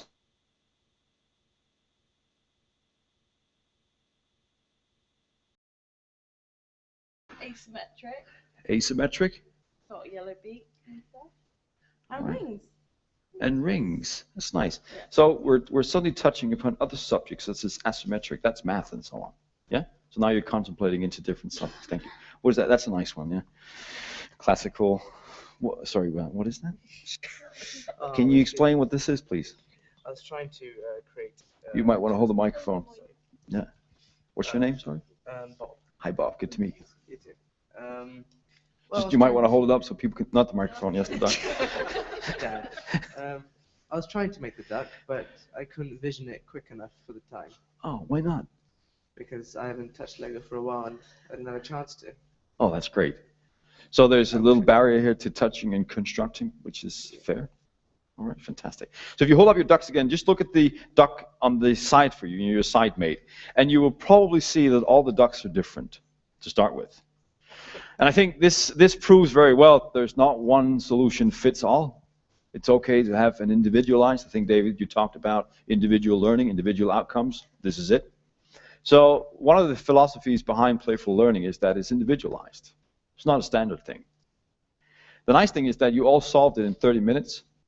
So that was a structured task, solved in a specific time frame. The only part we didn't do, besides the creativity, which there was a lot of, that's why you laughed, was the collaboration. So you could perhaps imagine that you could do another duck with the guy sitting next to you, or 3 people, maybe having a bigger duck and so on. You can keep the duck, bring it home, tweet it if you like. Enjoy. Is this where the, oh yeah, here you go. That's the tweet. If you want to tweet it. I would like to end by suggesting some features for, or rather taking a point out of what we've seen globally, what works very, very good in terms of digital. So if you take our right of existence and say, if we want students to succeed through this physical and digital creation, what is that? What are the prerequisites? Well, first of all, you need to have fiber to each and every school. It's as simple as that. You need to convince your politicians they need to supply fiber to each and every school. Otherwise, you will not have access to updated knowledge. You will not be able to share assessments, if you like. You will not be able to communicate with the world outside, and so on. You need fiber to each and every school. Look at London Grid for Learning. They've done it. It's a great project. You also need, as one of the strong enablers, one device for every child. I don't believe in sharing it. They need their own device. Be that an iPad or a smartphone or whatever it is, but they need their own device. You need to invest in that. The parents ultimately need to pay for this. Otherwise, they're not going to make, the society here is not going to make every student succeed through physical and digital creation. The last one is that teachers need to be able to do web-based lessons. It doesn't mean the book shouldn't exist. I think Pearson and McGraw-Hill are doing a great job here, but it needs to be web-based. So when you want to understand what's going on in the inside walls of Buckingham Palace, you're not going to get that in a book, but you will get it on the internet. And you will have an assessment that follows the history of Buckingham Palace, just to give an example of that. Or if you want to understand the velocity of a Formula 1 racer, they've all got webcams. It's on the web. Those three things, in my view, and in LEGO's view, are prerequisites to actually enable every student to succeed through physical and digital creation. If you take the last one, which is about the teacher very much, transforming the way that learning takes place in the classroom, teachers need to be trained in facilitation. It's a skill, and it's not easy. It needs to be a part of the, what is it called, CPD? Yeah, CPD? We need to educate children in disciplines, not just in subjects, and it needs to be measured, either quantitatively or qualitatively. And you need to create heroes if you want to succeed digitally. Let me end off as just asking you one question. Why is it very easy for boys and girls, for that matter, to become heroes within athletics in schools? It's very easy. This guy is a great football player. But how about creating heroes that are really good at doing Minecraft? Put them on the wall. Or very good at coding robots. And don't do it just once a year, do it every day and reiterate it. Then you will have teachers, kids, and all that falling in love with digital creation. And it works. Thank you.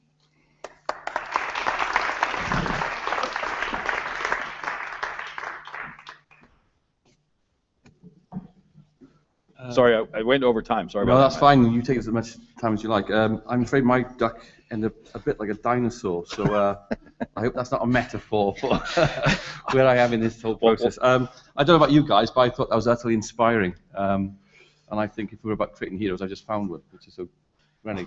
Oh, well, thank you. I'm just a facilitator here. Fantastic. Just going to have a very short break, just literally 2 minutes while we get another PowerPoint loaded up, and then we'll have Dr. Tom Crick talking about ICT in the curriculum. So, very short break, and then we'll be going again.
just care about computer science education.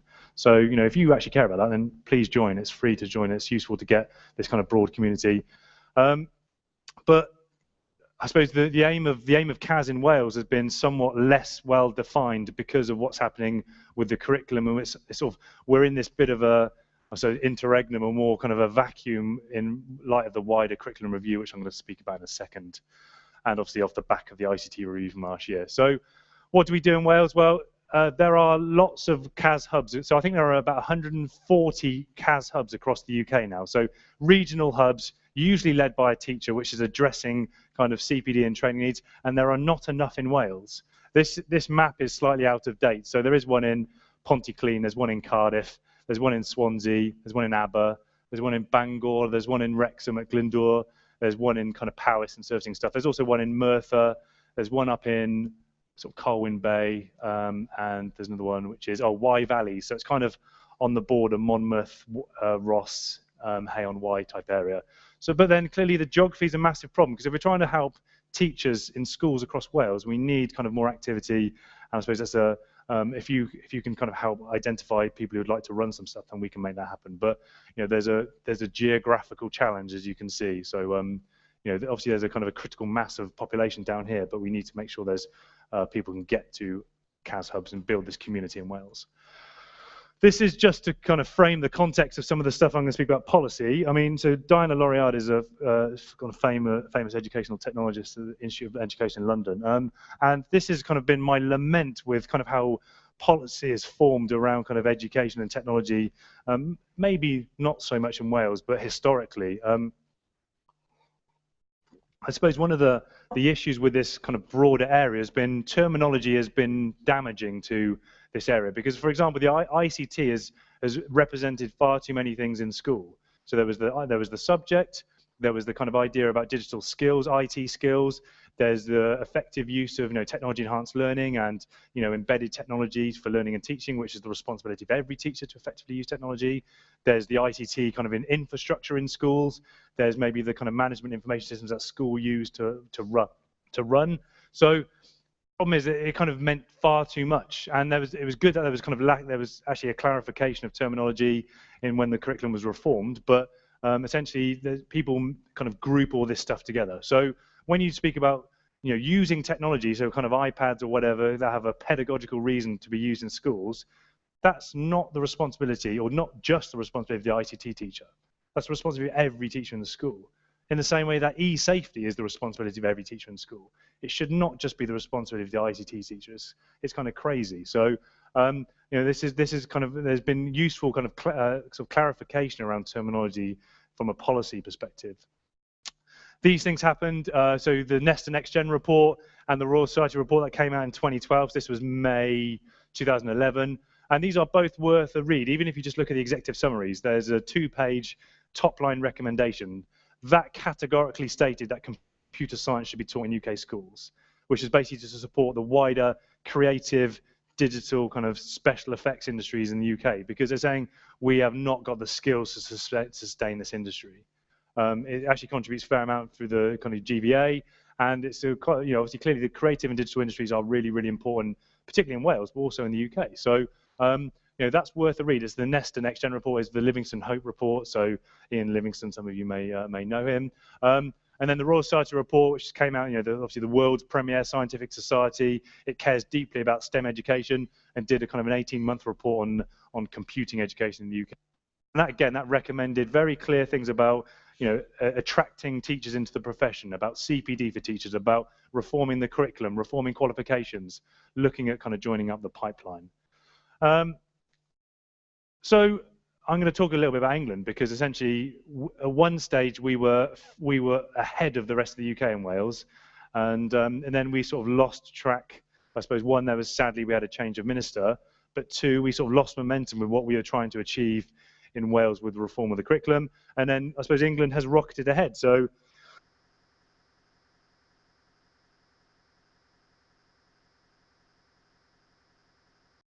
there have been sort of wider policy things about computer science is going to be included in EBAC, thus it's going to be regarded as an important subject in schools.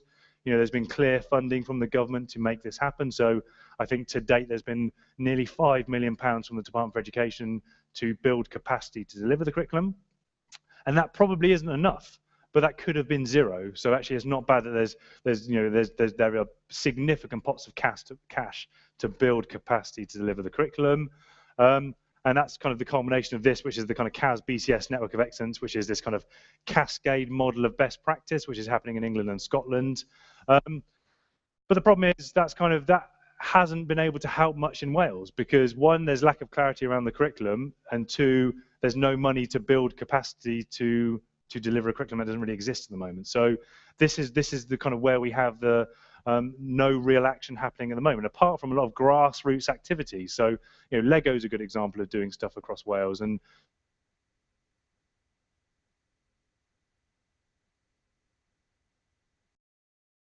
area, but there's still no kind of top-down stuff to make people take this seriously, and that's kind of what happens in schools. If it's not a priority for the Welsh Government, then it won't be a priority in schools. So we need that kind of top-down and bottom-up approach to solving this. And this is happening. And again, this is worth a read. You can find it, Google, Computing, Programs of Study, England, and this is a 3-page document which basically has some very, very clear aims at each key stage level. And I want to just draw attention to the purpose of the study because it has a killer one line, which is kind of the crux of everything we've been trying to do. A high-quality computing education equips pupils to use computational thinking and creativity to understand and change the world. Bang on. That's fairly grandiose from remember this is a policy document, so they love this kind of stuff, but that's exactly why we're trying to change computing education, because it's essential for everyone. Everyone should have the opportunity to study computing at school. It's not just about developing sometimes transient IT skills. Is about actually developing a deeper understanding of the world, because we live in a computational world. You cannot be a scientist or engineer without leveraging computation. And when we talk about the kind of IT sector, that's a massive, that's a misnomer. Every sector is the IT sector. Every sector is inextricably linked to using technology to solving its problems. So, basically, if we don't have these types of these skill sets, then there are massive skill shortfalls across a number of economic sectors in the UK. I'll speak a bit more about that in a sec. And again, it's just going to reiterate the kind of computational world. So this is another Royal Society report that came out in 2012, and it essentially said that kind of leveraging computation is essentially how science is done now. So in the sense of it not just helps scientists doing what type of science is, it's actually changing and shaping what kind of science is done. And we've seen that the interesting stuff happens at the intersection of disciplines now. So the team that won the Nobel Prize for Chemistry this year, they were computational chemists. That's not just using big, fast computers to solve problems. That is a new emerging discipline of leveraging computation to solve, kind of molecular interactions and simulation and modeling. And that's the same with bioinformatics. It's the same with computational physics. It's the same with engineering. There are people who go to university to study these subjects, maths, physics, chemistry, biology, engineering, and are horrified when they have to learn how to program, because that is a fundamental literacy for these people. So it's, why are we not doing this at school? Technology is the biggest lever on our lives, both kind of societally as well as educationally and economically, that it should be front and center in our education system. And I don't just mean using tech. I mean about how we view the world and how we solve problems and how we the kind of skills that are much rather than just kind of, I know how to use this piece of software, but when they change it, I don't really know how to use it. So they're not useful skills. Clearly, programming has been a massive focus, and this kind of getting. Does my mic keep going out? Is that me moving? No. But this is some kind of slightly harmed, or kind of is maybe the message has not been clear about why we're trying to get kids programming. We're not trying to, in light of a reformed curriculum, it's just to say programming is the manifestation of computational thinking, i.e. that's how you've solved a real world problem and kind of the programmatic or the technological solution to solving that problem. So we're not teaching people to program just for the sake of programming. It's the kind of broader empowering and being able to manipulate, kind of make, create and break in a digital world. That's why we're teaching kids how to program. And that's important across loads of disciplines and loads of sectors. And actually, it is a truly empowering skill. It's not just, purely economically driven. It's just education for self-betterment more than anything. And that's actually a really important thing to kind of bed in early. And that has to be done from primary school. And it can be done in primary school. And it is being done at primary school. So again, it's kind of making sure we have parity across schools and there is the capacity to deliver this curriculum. And again, obviously things like the Raspberry Pi and the sort of, the kind of tech that's evolving and being thrown into schools now, this isn't the panacea for all problem, but this is a really useful thing to give a kid because it costs about 30 quid and it's very hard to break, but you have to learn how to make it do things. It's not just switching on a PC and everything's there for you to use. This is like, what can we do with this device? What interesting things can we do with this device? What kind of physical computing things? It's like, got some GPIO pins. What can we stick on it and actually do some sensors, and we can gather information on the environment, and we can connect to the internet, and we can make robots and motors move with it. So it is an empowering thing. This little circuit board, made in Wales as well. This is made at the Sony factory in Pencoed.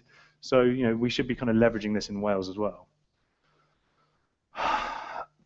I'm going to talk about the economic stuff. This is frustrating as well. I mean, in the sense of, if we're talking about kind of the future economy of Wales, it's kind of it's really annoying to hear this kind of disconnect between the kind of rhetoric around saying we're going to be an agile digital economy, we're going to be a knowledge economy, we're going to be a country that's going to be innovating with technology, and we have this, a solid science and engineering foundation, and then we haven't really fixed our education and skills pipeline. It seems to be mental, I suppose. I can't really think of any other word. That there's this disconnect between the kind of aspirations of what we want to be, economically, sort of the future security of Wales, and yet we're not fixing the kind of pipeline to make that happen. Because we either won't have the skill set in the country, or people will not bring these companies to Wales because there are not the skill sets. So it's a bit of a catch-22.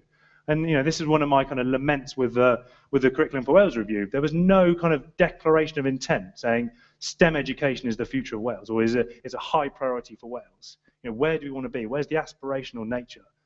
Yeah, clearly we need to fix literacy and numeracy, but that's not kind of that's a no-brainer, right? Let's get people to be able to read and write and kind of do numeracy. Yeah, brilliant. But where we want to be in 10 years' time. So these are all the priority sectors for economic renewal, and I like to see people tilting their heads because there are too many to have it vertically aligned. So these are the priority sectors for economic renewal. So tell me which one of these don't rely on kind of technology. I mean, one, it seems to be odd to have kind of 9 priority sectors, but 2, in the sense of this is essentially all of these are dependent at some level, some of them significantly, on high-value technology skills. So again, where are we going to develop these technology skills if it's not kind of embedding that stuff at school?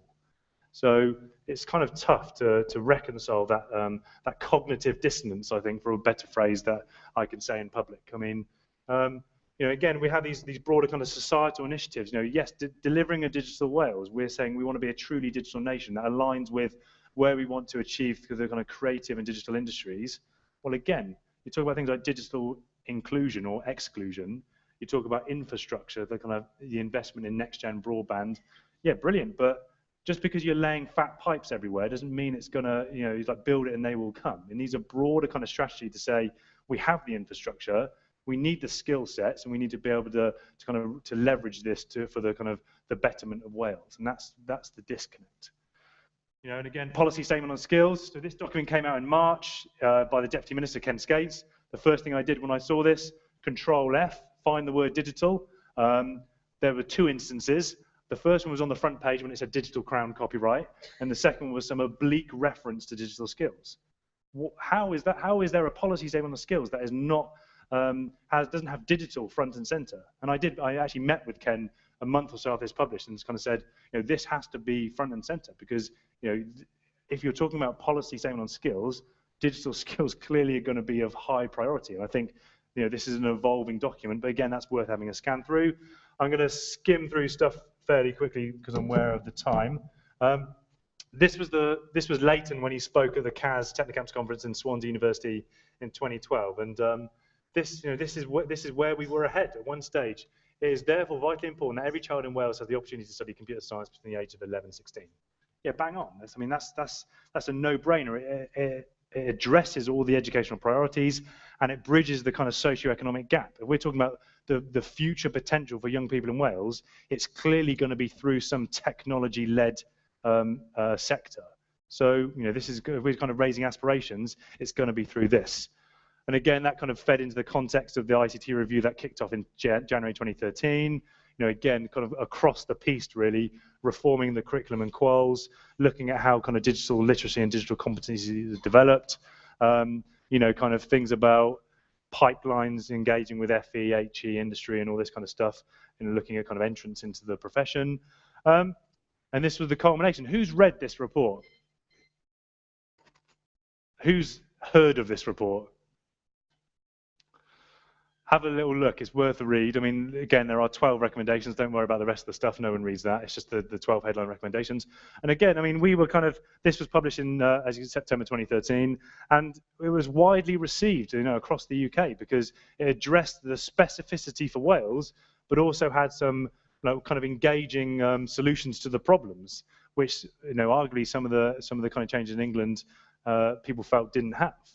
But this kind of led into this, which was in March 2014, which was the response. It's rather apt it was in black, because it was nothing of interest in this response from the minister, and essentially this just addressed the broader digital literacy aspects of the curriculum, which we knew needed to be reformed and regarded as a cross-curricular, whole school approach to developing and embedding digital competencies. And now we are in the wider, well, that was just the response. I mean, you don't have to be politically savvy to recognize that's not a great response. And now we're kind of in this. So who responded to this that closed last week? Who knew this was going on is a better question. Okay, so the two educationalists in the room. So this was a further independent review of the national curriculum in Wales, which is the culmination of the review that happened last year or the year before, kind of sort of went over the 2 years. Things like the literacy and numeracy stuff, pulled in all the task and finish groups, so arts, PE, ICT, curriculum Gymraeg, and some other bits and bobs. And now this is kind of, I suppose, a meta review of the curriculum, and asking some fairly profound questions about where we want to be in Wales and what we want to achieve. But so this closed on Friday, so it'll be interesting to see what the responses are like. But it feels like we are slipping behind in the broadest sense. There are, and I hold my hands up saying, there is a lot of undue political pressure on the Welsh government because they have to address things like PISA. Whether that's a good thing or a bad thing remains to be seen, or the focus on the OECD report that came out a few months ago. But we need to make sure that there is a fix for education in Wales, or addressing the problems, but let's not kind of fire from the hip and just do interventions before the election because we want to be seen to be fixing stuff.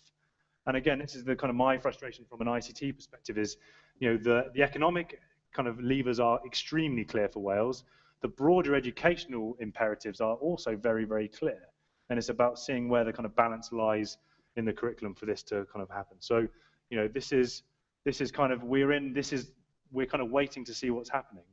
And it is, it's kind of sad to see that once where we were leading and being perceived to be leading the UK in this area, and, the uniqueness and the digital opportunities for Wales, both from a, we have a small-sized country where we can do things on a national scale very, very easily, but also we have interesting kind of diverse challenges that are, an interesting digital test bed. We can do some cool stuff in this country, and we can be quite innovative and quite radical, but we do need to fix the educational pipeline to make that happen. And these are just some of the, I suppose, the priorities to lead into from a discussion perspective. But we want to support teachers. We want to make sure that, making sure curriculum and qualifications reform happens. Probably not until September 2015 if we're really lucky, but realistically it could be September 2016.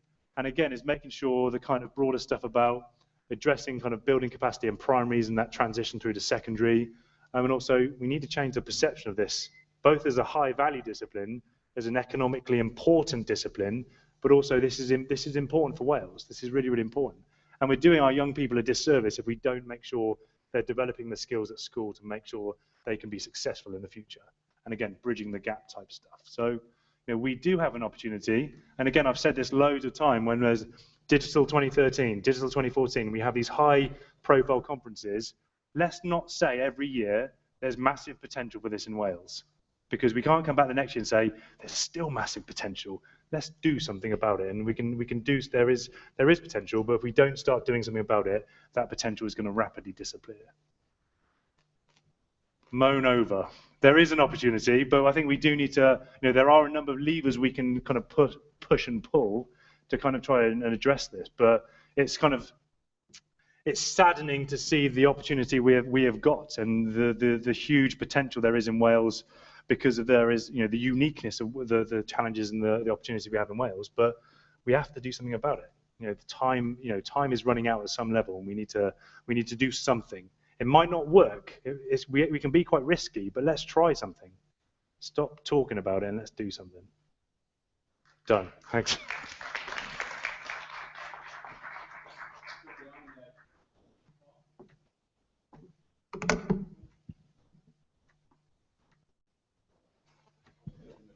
Is anyone from the Welsh Government in? Oh yeah, brilliant. Oh yeah. I'm a pariah now, so it's fine. I agree with absolutely everything you say in terms of the importance of this. Why are you still just linking it to science and technology? Because creativity requires understanding of pattern recognition. You need it for design. Design is central, and the STEM thing leaves design out. So really, I mean, myself, I teach creative writing, I teach literature, I teach, I hope, precise thinking and the ability to articulate. And that's really central and important. But I also think computer skills are central because they're part of literacy. And I don't want them to be just linked to science and technology, because there are plenty of arts-orientated students who could get into that without having to go on that road, and they could contribute a great deal in the future. No, I totally agree, and I think but you only said you said all the time maths, science. That report, purpose, didn't mention creativity. It did mention. Oh, actually, it did mention about design and the importance of kind of broader engagement. But the reason why, I wholly take that point about. The reason why it aligns much more with the STEM agenda is because there is a STEM agenda. And again, it's more of a political, trying to latch on to existing priorities, because STEM all the way from school through to universities there are clear policy ramifications. But it's part of the problem of ICT anyway, that it's locked in a silo.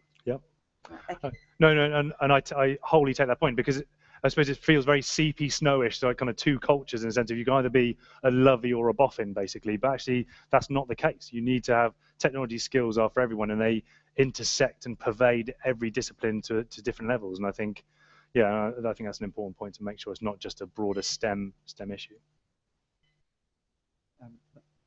Thank you, Tom. 2 points. Number one, interestingly enough, relates to what the lady just said there. I mean, I've just launched a small business in Carmarthenshire with the aim of extracurricular web coding tuition for children. And for me, I'm coming from a design, creative, artistic background. Therefore, when we talk about coding or computing education, I would also want to sort of reiterate what you've just said there in terms of, well, actually, the teenagers I'm teaching, some of them are not, if you like, scientifically minded, but they are poets or artists, and they love web coding. It's fantastic. It's just HTML and CSS, fine. So that's one thing. There's that creative thing there we need to perhaps mention as well. And the second point, you mentioned sort of, your frustrations with the political leadership and so on. And, I don't wish to be trite, but I mean, if you have government ministers, or shall we say decision makers, who have difficulties, let's say, swiping their smartphone to open up to the left, how can they possibly, if you like, understand the urgency or the necessity for, kids today to be learning, these languages, whatever they are? No, agreed. And I think that's the irony of being asked to kind of lead a review into this subject, and then it's, well, listen to what we say if you're going to ask us to do it. Again, I have an anecdote through when my colleagues met with Michael Gove in 2009. The senior people within the DFE in England didn't realise there was a rigorous academic discipline called computer science. So they thought it was just about developing digital skills, which is ironic because the government, through another ministry, through BIS, will fund £800 million a year for my research area. So there's a bit of a disconnect between the kind of, the research councils fund, hundreds of millions of pounds in computer science, fundamental computer science research, but it was never a priority. They didn't see that as a rigorous discipline at school. So, yeah, you're right. I mean, that's, one you kind of hope, there are certain ministers or there's certain political people who are very, very good and very technology savvy, and some of them aren't. But you'd like to think they would take the advice when it's given and evidenced as well, because it's not as if we are pitching an ideological thing. We are backing this up with clear evidence from a number of different sectors and underpinning with kind of educational evidence as well. So actually, a question for you then, before you, I suppose, need your help. So again, you can do kind of specific things about joining CAS, but more generally, have a look at the ICT review, and even I know sometimes people don't think this is a worthwhile venture, but write to your AMs. Actually try and make sure this is discussed, like kick it around with your communities and make sure people know this is happening, because I've spoken at a lot of events over the past year or so, and far too few people knew the ICT review was happening, and we really try to push it quite hard.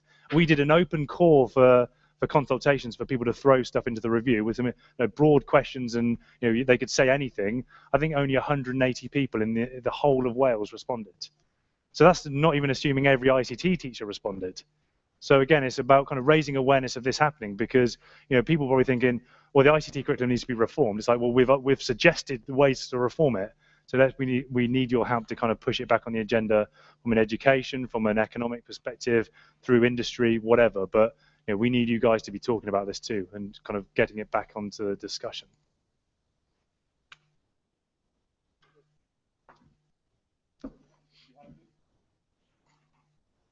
Yeah, just a very quick response to that. I mean, I follow you on Twitter, and I've been paraphrasing you today, so hopefully. Okay. Right. Oh God.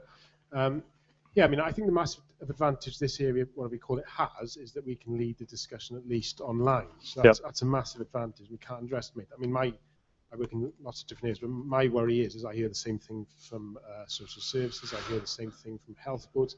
In other words, without being too political, the bickering of what happens in Cardiff governmentally is a danger. It'll hold back Wales, which can't be what people voted for. So I really think it's important that we've got the audience, the captive audience, if you like. So I think, yeah, we've all got responsibility to share it, because whatever little change we can make, without being too political, then are possible. Yep. So at least we've got that. I think that's a positive. Yeah, no, agreed. That's very true. And actually, the power of kind of discussing this. I mean, we've seen stuff that's happened on Twitter, for example, over the past couple of years, which has stimulated, petitions and discussions, and then that does actually affect policy. Actually changes policy. So, yeah, I think that kind of both that activity at the grassroots as well as trying to keep working top level policy perspective. Both of those things have to happen to keep it going for sure. Cool. No worries. Thank you very much. Something that was mentioned there about the whole STEM agenda. Obviously there's the STEAM agenda, which includes arts and that, but part of Digital Innovation Week this week, yesterday we had Paula Ledieu from the Mozilla Foundation talk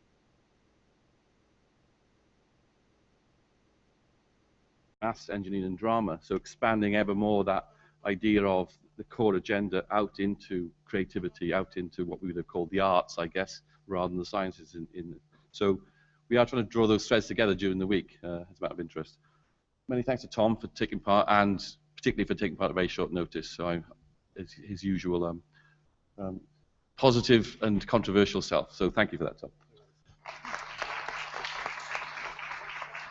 Tom. Also mentioned Welsh Government and some of the initiatives they're using to try and advance the digital agenda. One of those, of course, is the Hub platform and the Hub Plus platform itself as well. We've invited a couple of people from the Welsh Government's Digital Leaders Programme. So these are digital leaders, and they're tasked with taking out the ideas of the Hub Plus platform into the wider school environment. We've got Glyn Rogers and Matthew Geary. So if you guys want to come up and plug yourself in, we shall hear about that.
I'm a secondary teacher in a school called Ysgol Gwynlliw in Pontypool. I've been seconded to Welsh Government for a period of 2 years to help with the launch of the Hwb programme. And I've been working very closely in the southeast area with my colleague here, Mr. Matthew Geary.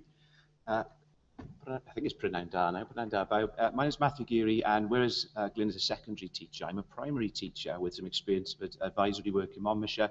More recently worked with the NGFL Cymru field officer team, which has slowly sort of drawn away, and this project has superseded it. And we're 2 of 8 digital leaders seconded by Welsh Government to work across Wales to, as already mentioned, roll out the Hwb Plus platform and the extra aspects of the project.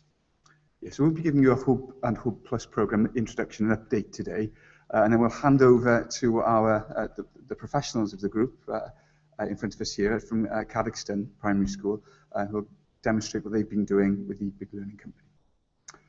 Well, back in 2011, the then Minister for Education, Leighton Andrews, asked a task and finish group to look at the digital landscape in Wales and to find out how technology could be better used to improve outcomes in teaching and learning. The task and finish group was chaired actually by Janet Hayward, who's the head teacher, as it happens, of Carrigston Primary School. And they came up with a set of 10 headline recommendations. Those recommendations were accepted by the Minister and incorporated into the programme for government. They include a large Learning in Digital Wales grant to improve connectivity across Wales, the Hwb Learning Repository, a resource repository and Hwb Plus learning platform, and a continuing CPD programme for teachers, more of which a little bit later on. The overriding vision of the Hwb programme is to provide each and every school with Wales with a level playing field, which includes a world-class platform, a consistent solution that is sustainable and is scalable as well, and it must be an integral part of Wales's journey towards raising attainment. So far then, the Task and Finish group, as I mentioned, was established in 2012. A company called Learning Possibilities won the procurement bid for the All Wales Learning Platform, the Hwb Plus, and they've delivered a platform that is fully bilingual and has been centrally provided. I'm obliged to say centrally provided because it isn't free. But most recently, a company called CDSM has been awarded the contract to renew the Hwb digital repository, which we will demonstrate to you in a video in a few moments' time. So Hwb was launched on the 12th of December 2012, and so far we've managed to train 75% of the schools on the Hwb Plus, and 95% of the schools have actually been provisioned on the platform itself. It was an ambitious target, but we're well underway with it. So we need to make the distinction now between Hwb and Hwb Plus. And we have a short video to demonstrate to you now what Hwb is all about.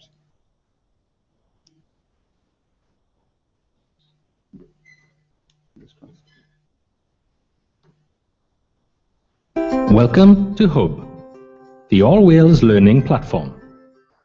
Hwb is the online destination to help teachers, learners, and the wider education community to find, make, use, and share digital learning resources with ease. Now, with many new and improved features, Hwb is evolving to make it faster, more powerful, accessible, and more intuitive to use than ever before. At the heart of Hwb is the National Digital Content Repository. This is where all the resources are stored as one big online library that's free to use. Use filters such as top rated and most viewed, as well as the new, powerful search to help browse the content that's relevant for you. There are also recommended areas where we'll suggest and highlight new and topical content to keep you up to date. Discoverability is a key part of what Hwb offers, and with a new search facility, you'll be able to explore thousands of hours of learning and support materials in a way that suits you. Searching by theme, keyword, subject, level, and more not only allows you to quickly find what you're looking for, it also gives you a more meaningful user experience. You can even help contribute to the tagging and categorization of content and rate and recommend individual resources for others to see. To complement this wide array of resources, Hub will also offer interactive teaching and learning tools. These time-saving tools allow you to create and share rich, web-ready content quickly and easily. You can do this using the existing library content, or additionally by importing and using your own content. To encourage further collaboration and support, we're also developing community and events areas. Here you'll be able to find information about your regional education consortia, how to get in touch with your local Hub Plus accredited trainers, and be able to keep up to date on educational events both nationally and in your area. This powerful all-Wales solution is an important springboard for us all to help raise attainment, meeting the needs of today's teachers and learners and the education community as a whole. Engage with Hub today and feel better supported for tomorrow.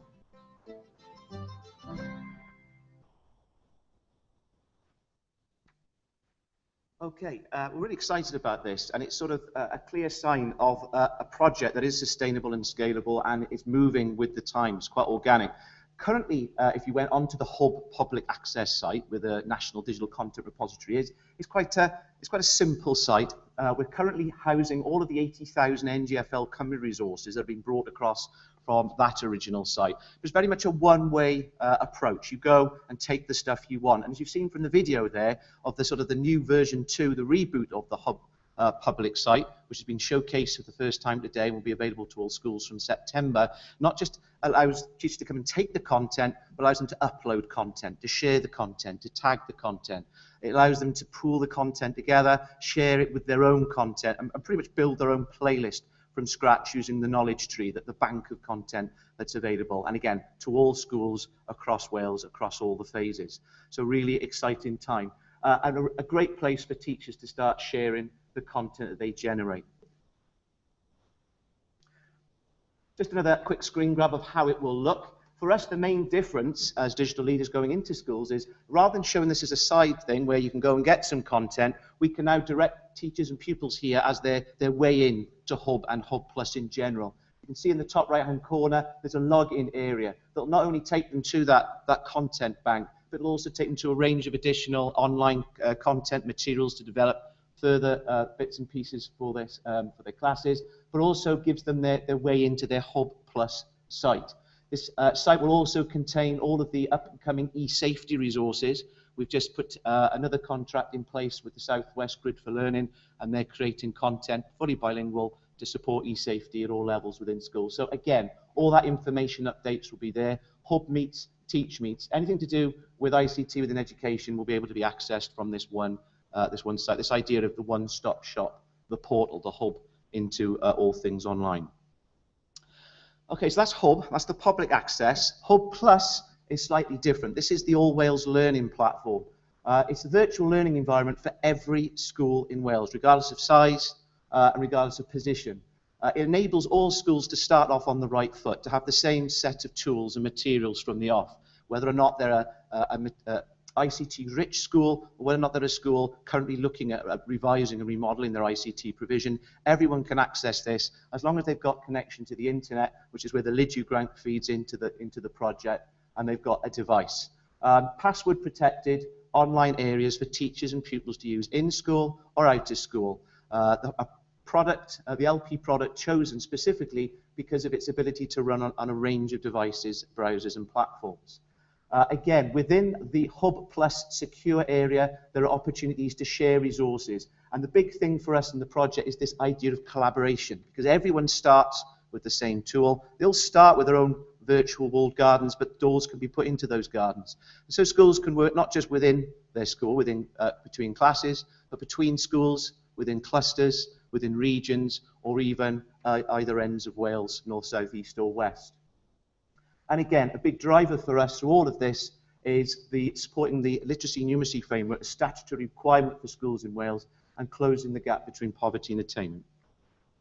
We are aware, however, that 1,700 schools will come at this from a range of approaches. Some will have a mature VLE already in place, some will never have heard of a VLE, some just haven't had the opportunity. So during our training, we do hold time to discuss where a school is coming from and start to map out, I suppose, where they can see a virtual learning environment supporting and enhancing their teaching and learning, organising school, information management, sharing information and materials within and between schools, communicating, collaborating, and also broadcasting and sharing the work that's going on in their school and between schools. So just to build on that, Hub Plus is available to all, but we particularly drive it through the literacy and numeracy, because a lot of the tools on the platform are all about communication. Blogs, discussions, wikis, surveys. The sorts of things they may have already come across out on the World Wide Web. The great advantage of using them within the platform is they're aware of their audience. They know who they're writing for. They know who they're sharing their work with. And it allows us not only to create lots of digital literacy opportunities, but also give them the ability to test these tools out before they use them out on the World Wide Web, and develop a sense of netiquette and responsible practice. Okay, so very quickly, every site has, every platform across Wales has its own set of communication tools. So schools have somewhere to store current documentation, media, videos, images of work being carried out in that class. Very simply, can be uploaded from a variety, again, of devices and browsers. Collaboration tools in place, surveys, wikis, blogs, and discussions available at all levels of every school platform. So it could be that it's a wiki or a blog built around a topical theme in class, or it could be a set of surveys or discussions going on at a staff level, working with PLC work or supporting teachers in a cluster. There's also an introductory or landing page for all schools, so the school as a whole can set that up to pass on important information to parents and children. And again, for us, it comes back to this time and time again, the ability to share any aspect of the platform, from a single document right up to an entire class site, with another class or classes and with any other school within Wales. So just very quickly, this is typical of a landing page, and we only put this up to show you not so much the bits underneath in the white zones, but across the top there, and we've logged on as someone with full rights and permissions, the different areas available to schools. So they've got their top level, they've got their assembly hall area where they can store work, documents and videos that the whole school need to be aware of. We also provide them with fully provisioned classes. So teachers and pupils don't have to sit there and create their accounts. They don't have to create this site. It's all built for them. All the staff, all the pupil accounts are created for them by working centrally with their MIS. So they literally can come to the training, log in, and start using the platform from day one. There's an area for subjects, a secondary level, and Glyn will touch on that in a second. And male, again, we'll touch on in a moment. But there's an area for staff only to do their staff-sensitive work. We'll be coming online with parents and governors, a secure area there to survey or pass information on to parents and governors. All that will be coming from September onwards. This is a typical primary class site. It's already been fiddled with. It's not the default, but you can see across the top there, clear access to all the communication and collaboration tools. And those tools will sit in every part of the platform. Each site or class like this has its own set of tools, which can be kept within class or can be shared between classes and between schools. So already we can see that this class have started developing aspects of their class site. They're using a discussion area to reflect on their learning journey.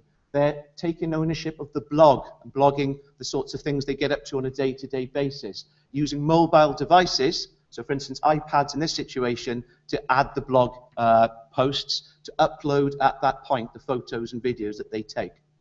And they can also build additional pages behind what we give them out of the box and tailor them, because you get a working model from day one, but you can add, you've got the flexibility to go around the back and create bespoke pages and sites for whatever purpose the school wants. So they've got topic and theme related areas here. And the bottom left-hand corner there's evidence of a link to a collaboration blog. This school are already collaborating via the blog with a school Glen Conwy in the north of Wales. And this is a school from Barry. So again, already the potential of that collaboration element in full force. So this is the secondary platform, and as you can see, it's a continuation of the tools that you'll have with any Hub Plus platform. And indeed, the profile of that child and username will continue with them throughout their school career. The tools such as the survey, discussion, wiki, and blog, those kind of Web 2 tools, for the first time really are all in one place here. And you'll notice how easy it is to embed content and third-party content from sites such as YouTube or Twitter. But because of the complexity of the secondary timetable, you'll notice that the MIS, or the registration information, if you like, that contains the unique pupil number, has been used to create not only subjects, but year groups underneath that. So it's a more complex architecture to the secondary site, but one that has been very well received during the training period so far.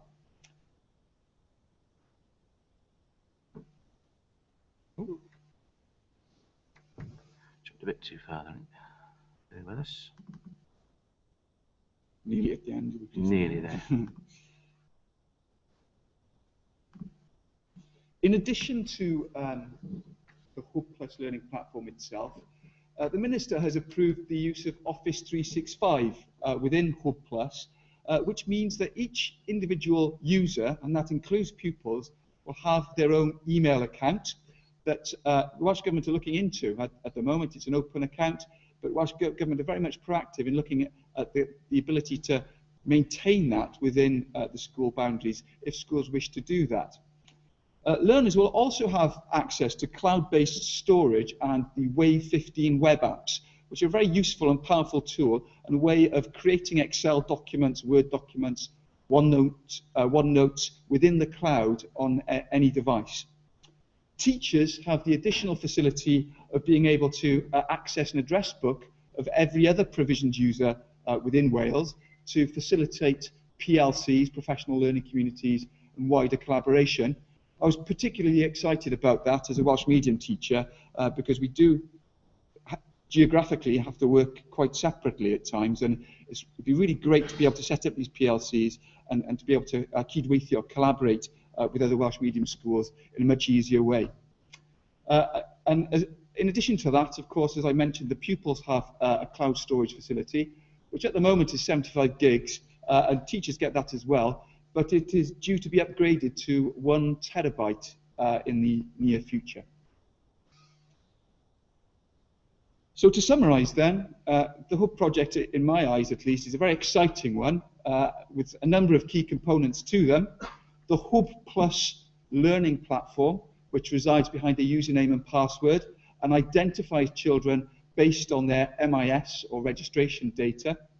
You have Hub, which is a one-stop shop for digital content that teachers will be able to add to and includes the pre-existing NGFL resources that are already there, and Office 365 with all of the benefits that are associated with it.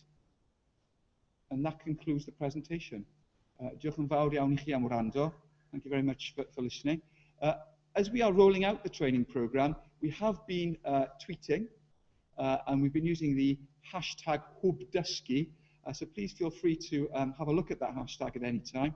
It's a great informal way of getting back channels to the developments within the school. As digital leaders, we are tweeting, but there's a growing community of schools and users within schools who are exploring the platform as well. It's a very flexible platform, and it is all within the control of the school, which is another feature that I like. If you have any further queries about the Hub program itself, please contact the email address that's on the PowerPoint today. Okay, diolch yn fawr iawn I chi. Thanks. Thanks very much to Matthew and Glenn. As we just said, we're going to see how some of this is actually working in action now with primary.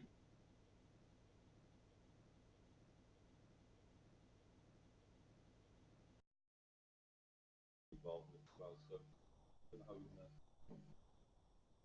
to. There we are. So this is Louise from Big Learning Company, and she's going to be looking at the project she's carried out with the pupils of Carrickston Primary School. Ever so well behaved, I have to Yes. say, through a long... Through us. Yeah, I didn't listen to the suits for half an hour, but excellent. They're just really, really keen to sit on the fancy chairs with the microphone. So is that okay, guys? Can they do that? It's a bit like Mastermind. Do you know Mastermind? No, I don't think you'd know Mastermind, but it's a bit like that. Thank you to Matthew and Glyn. I know they fitted us in today because they're actually next door in the NDLE event, so it's great that they could come across. And I hope that it's useful for you to hear about Hub and Hub Plus. I think their presentation is very much geared towards an educational audience, teachers and perhaps leaders. For those of you who don't work in education, I hope that you could start to see some of the applications and the potential for digital and technology companies to use Hub as a platform to get their products out there. So perhaps we'll talk a little bit more about that in this session.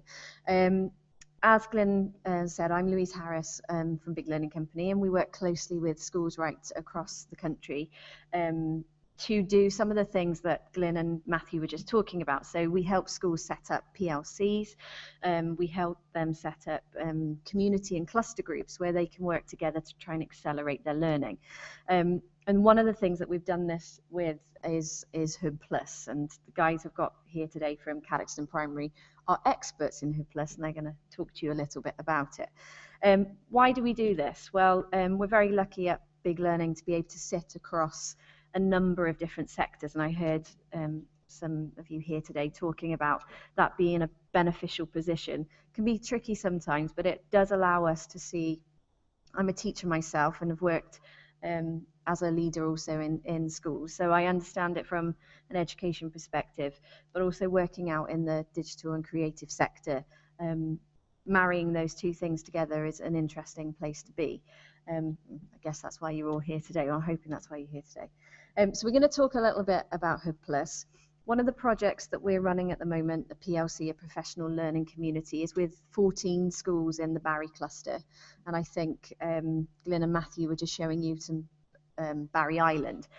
Another school in Barry is Cadoxton, and they're part of something we've called the Big Blog Project. And the Big Blog Project was actually with the WMC, Michael Mapurgo, Owen Shears, some great talent involved in the project. And what we did is we set about bringing together 14 schools, 2 comprehensives, and the rest were primary schools in a cluster to look at using Hub to raise literacy standards, to get young people writing and blogging, but also for transition. So helping year 6s, we've got some of them here today, getting ready to go up to comprehensive. And it, again, as Glyn was saying, very useful that they will have that common platform when they move through. We've never had that before in education, so a great opportunity for learners to have a common thread through their journey. So the young people I have here today, they're called digital leaders. It's a very important role that they take on in their school. They're going to talk about that a bit in a moment. But they're going to talk about Hub. Cadoxton was the first school to be on the Hub platform. So no better schools than Cadoxton to come and speak to you about their use of Hub today. Are their microphones working? Can they stay sitting there? Yeah, well, that's great. So guys, can you tell us, obviously Glyn and Matthew showed us a little bit of Hub and what it looks like. Can you tell us about how you use it in school? Perhaps Luke, you can start for us. In our classrooms, we usually make blogs to all the things we do. Like our topics this year is. Someone help him out. What's your topic this year? No. We're in a different year group, so. So you get your topic, and then what do you do with it? How do you use Hub then? We go through OneDrive, we open Word through OneDrive, and then we write all about it, and then when we're done, we're usually allowed to talk to each other and go on after that. Okay, so do you talk to people in your own class, or is it outside of your class? How does that work? We're allowed to talk to anyone inside the school. Okay. And you have your own unique email address, don't you? Yeah. Fionn, how does that work? How do the email addresses work? You have your own email. Some people have numbers after their names. So mine would be wantnerf@hubmail.net. You've just told everyone your email address. And you can go into different things. You can mail your friends, and you can also access OneDrive through it. Okay, so what is the OneDrive? For those people who haven't accessed it before, how does that work? Because it all sounds a bit complicated at the moment. Is it really complicated? Not really. You can click add a document, and then you can either use add a new folder, or like Word, Excel, PowerPoint and stuff like that, OneNote, and then you do your work off that. Okay. The idea as well, which is quite, I think, unique to this VLE, is that the school run all their management systems through Hub Plus. So every teacher has a unique email address and every pupil has a unique email address. And often what happens is, I know the teachers in the room will be shrinking at thinking about this, but the pupils can email the teacher at any time. So sometimes there'll be a query on a weekend, and if a teacher feels that they can respond to that, then they come through on a safe and secure email address. The teacher can log on and access that. But it allows the young people to have continued access back to school, rather than having to wait to a Monday morning to get back in. So one thing I know your teacher, Mrs. Clark, will do is they're working on a topic. All of the resources, the materials, the homework will all be posted on Hub Plus by the teacher at the start of the term. So anything that the children need is there. The next stage for Hub around the September time is that parents will also have a log on as well. And I think at the moment, Hub, I don't think Lynn said this, but Hub are up to around about 500,000 users are transitioned on to the platform at the moment. So the scope for young people and their parents in Wales is huge as a VLE. Thomas, if you've got a topic then, and Mrs. put up resources and materials, how do you interact with that? How do you add things to it? How do you put your work up there for your teacher to see? Well, once you finish with OneDrive, as Phoenix said, like when you finished it, it automatically saves, and the teacher... No, you send it to the teacher. The teacher can access it anytime, so she can see if you've done your work or not. Okay, and if you haven't, then you're in big trouble. Yeah. One of the things that you can do is interact with each other using blogs. So a young person could put a piece of work up and then they can invite other young people or their family and friends to add to that blog. So it's a very organic process in terms of how they can add work and how it can be viewed by others. And I think the Hub digital leaders were just talking about that going across other schools as well. So if you're a school in North Wales, you could be working closely with a school in South Wales via that platform. So what's the best thing about Hub? What do you like about it most? In the discussions, you can add a discussion like what school trip you would like to go on. Like school council could add on that, and then people could reply, like if they wanted to go down to the beach on their last school trip. They would talk to Mrs. Hayward about it, and she'd see if she could make it happen. The teacher would also, like, they could put a question on there, like a question of the week, and then people could add on to that, and then people can, like, agree on it or disagree, and, like, start commenting on things.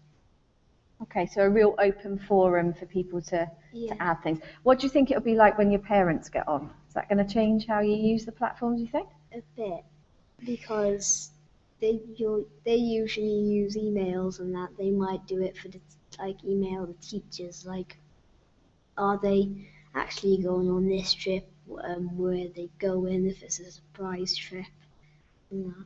It could, like, allow them to know when trips are coming up a bit easier than just sending letters out.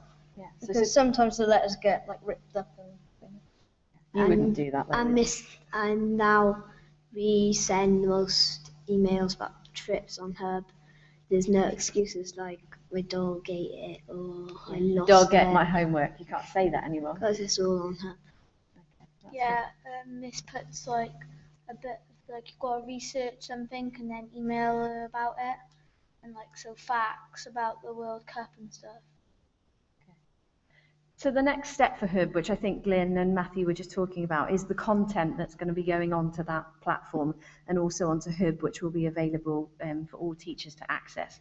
And I mean, we haven't got much time to talk about that now, but if anyone would like to talk to me a bit about it today, I'd be more than happy to talk about how that next stage is going to happen and the opportunities that might be open to digital companies to create content for that platform.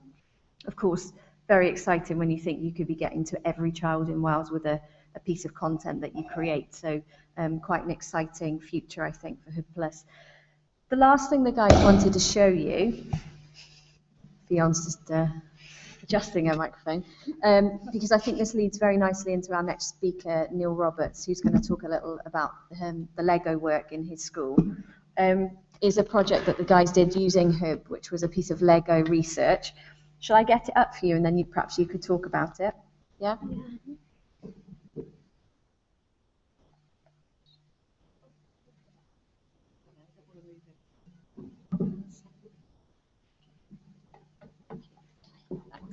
So another cluster project that we did in the Barry cluster was using STEM Lego. I know you met Renee and Matt this morning.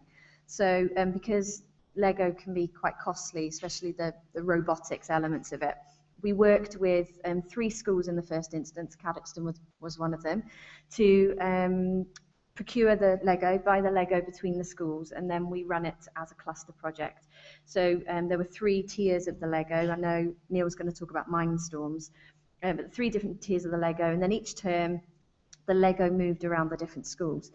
In order to try and evaluate how this was working with the schools, the young people were trained as young researchers, and they researched their project. They launched their research, which they're going to show you now, in BET this year, and they did make Lego sit up and listen because they had findings there that were quite interesting, I think, to Lego, particularly around the STEM agenda. So we'll just have a little look at the guys' research report. So they put the report into an iBook, which includes lots of videos, photographs, documentary evidence, and the iBook's actually been downloaded in Canada, Australia, America, and across the UK. So lots of other schools around the world picking up this model of research and using it for themselves. Fionn, do you want to talk a little bit about how you became a young researcher while I flick through the iBook? You had to like enter a survey, and then if you knew you could like research more Lego, and you could mix with the other schools and make new friends while you're learning to use Lego. We also had a few swap days, which there was 3 types of Lego. One was called We Do, the next one was called Mindstorms, and I think the last one was Simple and Power Machines. And I think each year we used to, each term, we used to swap the Lego around. Yeah. Thomas, do you want to add to that? Yeah, we get like a bunch of challenges with every set. So like our Lego teacher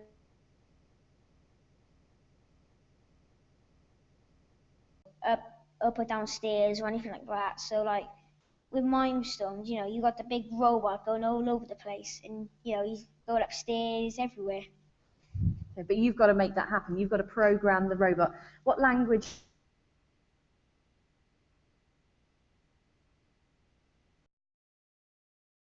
I would say it's based on Scratch. So what kind of things do you have to program to make the robot do what you need it to do?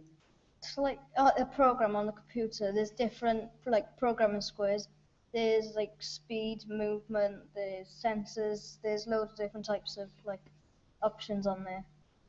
And you have to plug the robot into the computer, and you have to like, if it says go through a chair, you have to do like how many steps it has to take, put that in there, the degrees like turning and everything.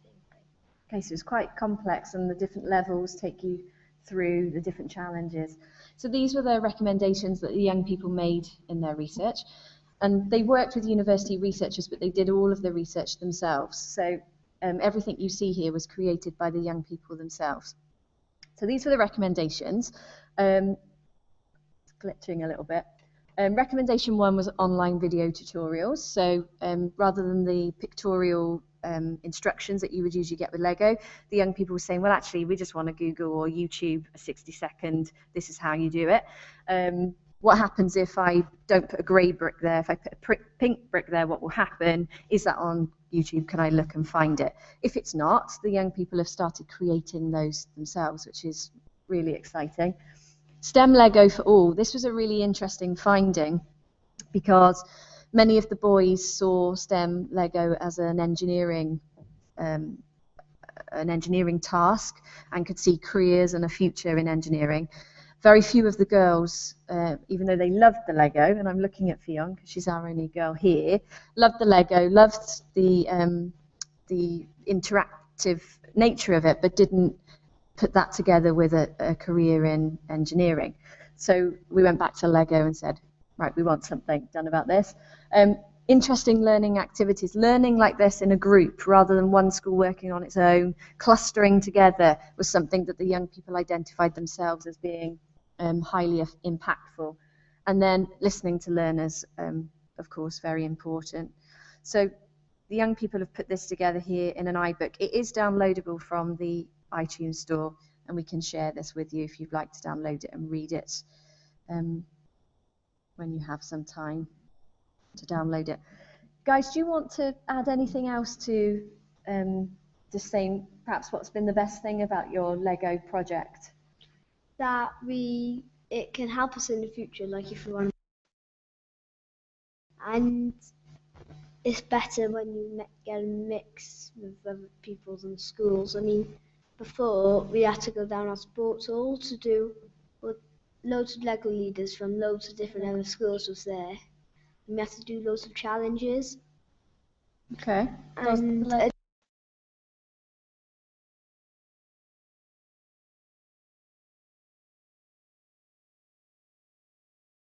And the one, like, our school team won, and we got this Lego trophy in a trophy case. And it's actually made out of Lego, Yeah. isn't it? Yes, a huge trophy made out of Lego.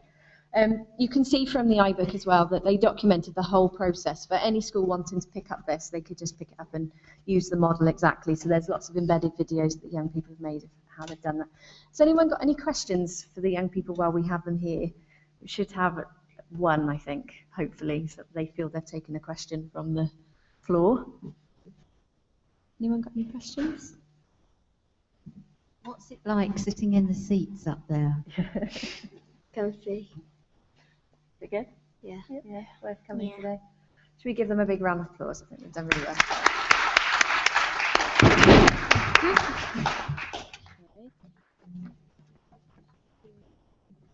I'm just going to invite Neil Roberts to join us. He'll introduce secondary school ICT lead, just to talk a bit more about the project that he's done with Lego.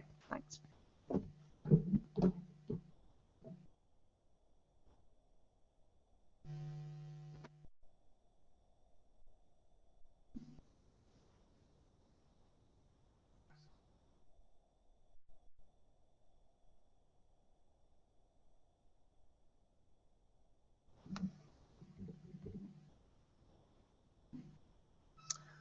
Right, hi, I'm Neil Roberts. I'm head of ICT computing in Dyffryn School in Whitland in West Wales. I was asked sort of yesterday really if I'd come and talk to you about my school's experiences with the Lego Mindstorms, obviously because we had René here this morning and I knew the guys here were going to be talking a little bit about their Lego as well. We started about 3 years ago. We were loaned a Mindstorms NXT kit by Technocamps, which Dr. Tom Crick spoke about this morning, in Swansea, with the view to entering a competition they were holding at the Big Bang Cymru. So we led a team there. We took a team up to there, and they actually won, which was great for us. So then we took away a Lego Mindstorms kit for school, which we use in our lunchtime techno club, which is also supported by Technocamps. From there, last Christmas, we entered a competition with the Elite Engineering Programme, where we created a stop-motion animation video to talk about the sort of things we do in school and how we would use Lego. And we won a further 5 Lego Mindstorms kits with that, which we then did a pilot last year, well, I say this school year, really, from sort of Christmas up until about a month and a half ago. Which culminated with us taking a team up to the Museum of Science and Industry in Manchester, where we entered a team there against 25 other schools from the UK. We were the only Welsh school to get through that level. And in the robot challenge part of the day, which was, if you like, the programming part, where they had to program their robot to do a set challenges on the space challenge map, we came second, losing out by 1 point. They had 2 attempts at it, one in the morning, one in the afternoon. in the morning session, we got 36 points, and there was one of the challenges they got wrong. And in the afternoon session, they got a different part of the challenge wrong and came in 37 points, and we lost out to a team that got 38 at the end. So it was a very exciting day, and the kids got loads out of it. So we initially started with 30 kids and took them up, and there was some of the photos of the building the robots in school here. Start the project. That's the large motor that they used to control and drive the robot. These guys obviously be familiar with all these parts here, and the building process. When we did the pilot, we did it with, it was almost half girls, half boys, because we wanted to push girls through on the engineering point of view. It was done in conjunction with the DT department and obviously myself from the programming point of view there. We did find that most of the boys really got into the programming, whereas not so many of the girls did. We ended up going to Manchester. We took 4 boys, 2 girls up to Manchester. This was the space challenge map we had. That promoted 7 challenges on this map. And on the back of that, we went, if we'd run in Manchester, we would have won a £20,000 Lego Innovation Centre. And I was talking to someone earlier that they've got one in their centre they're using. Unfortunately, we didn't. We came second in that, which was a shame. This was the team we took up to Manchester for the day, and this is a space challenge map here. So they have to do various challenges. So what I did in school was I taught them how to use the Lego kits and how to use various sensors and the controls and introduce them to the programming. Once they'd learned the basics and they performed lots of smaller challenges there, they then went away and we left them to do this completely on their own, really. We'd only give them help if they were asking for help specifically, and they would search online to find out how to do things. They'd look at some Lego videos, which maybe have come on the back of these guys' recommendations, which is really good. And basically trying to get them to learn for themselves, because I'm a computer science is my sort of passion, really. And as people said today, computer science, everyone talks about being STEM, and it is a science in a lot of ways, but I think to be a good computer scientist, creativity is the real key to it. I teach computer science at GCSE now at years 10 and 11. I've had about 30 kids last year, 30 kids this year have taken it, and about 10% is girls. I've got 3 this year, I had 4 last year. But speaking to people in Technicamps in Swansea University, they say actually that's fairly good numbers, really. But I'd like to keep pushing it further, and hopefully projects like this will encourage them more. So this year, I've just started it now. All of our year 8 are going to be using the LEGO Mindstorms kit through DT lessons this year.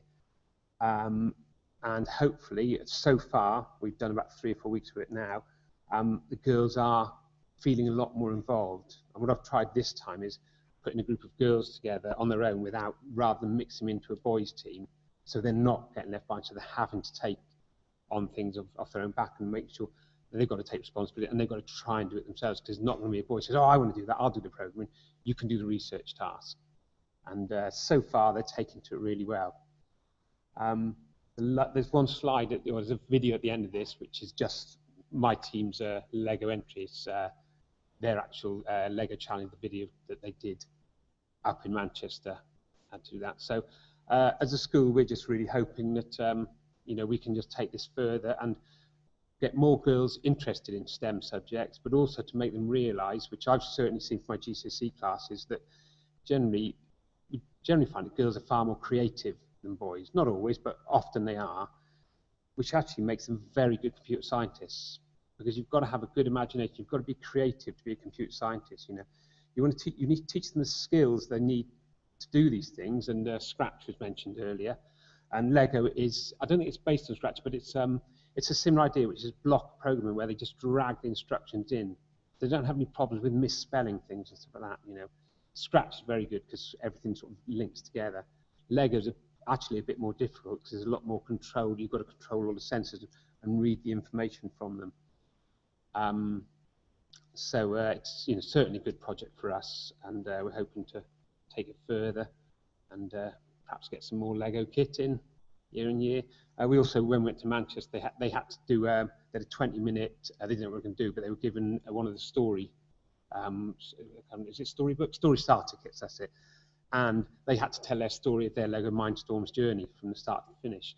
And 20 minutes, and they created about 4 of these different sort of scenes, if you like, sets, to describe the journey, and it was excellent. And what they came up with in 20 minutes and then they had to talk to the judges about, you know, why they decided on these things, and just their imagination comes out so quickly, and they just come up with things so quickly and easily. And you just think, you know, by not restricting them, saying you have to do this, okay, this is, I want you to do this, you can leave a much more open task with things like Mindstorms, and with, I feel, with programming in general, with things like Scratch that I'd imagine you probably do in primary school, do you? Now, yeah. It gives them so much more scope. With our Year 8s, we do a Scratch project where it's make and design a game. So they design a game and then they create it. And a lot of them will take a game that we've learned as a tutorial and modify it maybe, and do lots more stuff to add some sounds in, add some extra bits in, add additional players or additional you know, non-player characters. But some will make games totally from scratch, and it's just outstanding what they do. And they'll go away and they'll complete them at home, and the engagement's really high. You know, far more than a lot of the other stuff we might do in computer science when we do things like spreadsheets and databases, which obviously are important, but I think creativity is the key. You know, we've got to lead them the skills that they need to try to do these things, but then let them take it from there. And lastly, one way we're hoping to go next year as well is by getting the pupils to start becoming even more responsible for themselves, as in, we're going to take a line next year, is that the last person you ask for help is the teacher. The first place you look for help is online, be it the internet through a search engine or the help files on a program. The next place you do is you ask one of your friends, because they've probably already worked it out anyway. And then the last place you come to is us. Because at the end of the day, they've got to become, you know, self-learning, you know, digital people of the future. And, I don't know if anyone's any questions about what I've said. But,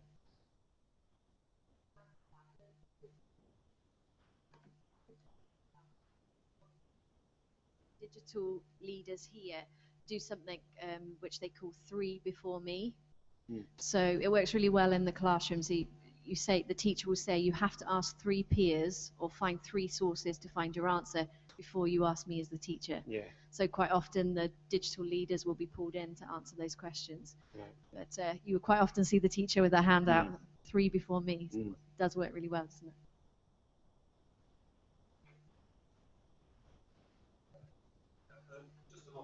Yeah.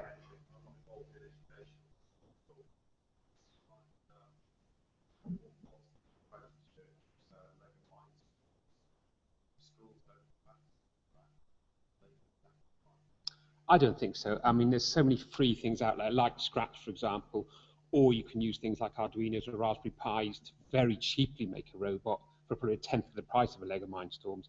I was just really lucky in that we won these 5 kits, and my school, on the basis of that pilot we did, were willing to spend a bit more investment in it.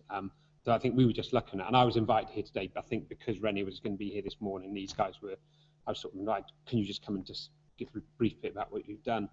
But also things like Scratch, you know, you can do most stuff that you do in Lego, you can do on screen in something like Scratch, which is completely free. Kids can do it at home, they do it in school, etc. So there's, you know, as far as left behind, it's nice to be able to do it with something like Lego, but there's so many other things out there, so many free resources out there. Because one thing I thought, I don't know, they talked about the app for the story starter.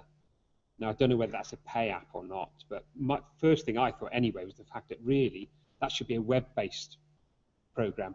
Then you can access on any device at all, you know. Okay, Apple and Android are the 2 leaders, but there's Windows phones, there's Blackberries, there's lots of other ways kids access the stuff through Xbox at home, they go on the internet. I think everything should be anything to do with education should be web-based, not app-based.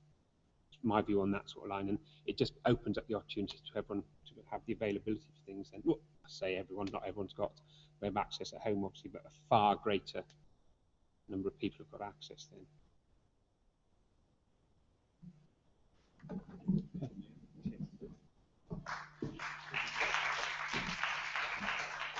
Yeah, thank you very much, Neil. I don't know what school was like when you were growing up, but it seems to have changed a bit. I think I am becoming a bit like that dinosaur I made from the duck earlier.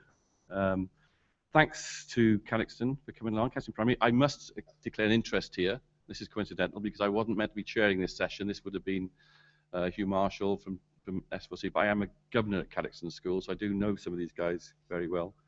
So you've done the school proud there. Well done. I shall be reporting back to Mrs. Hayward very favourably. Excellent. As I said, that Hugh Marshall will be taking over from me this afternoon to take us through the afternoon's proceedings. Packed again with a lot of content, video-rich learning, a commissioning session with Ian Tweedale and Sianed Wyn Roberts from BBC and S4C, looking at educational commissioning and opportunities there. The GAP app, a live link to New York, to the New York Education Department to hear from Cara Chazelle about how Brooklyn tackled the achievement gap by developing an app in their case. So we'll keep fingers crossed for the live link there. We'll also have a final session, a Q&A session chaired by Adam Price of Nesta with some of the guys we've already heard from today from different sectors. Thank you very much for attending. We're going to start again at 2 o'clock, so you've got about an hour for lunch. I just wanted to end with something that I noted. A guy called Anthony Lilly, a sort of digital guru from Magic Lantern. He was speaking at the Manchester Digital Arts Forum in 2013, and he said, if there's any prediction I would like to make, it is that we'll stop using this damn word digital. This is called Digital Innovation Week Wales, but the whole point is that digital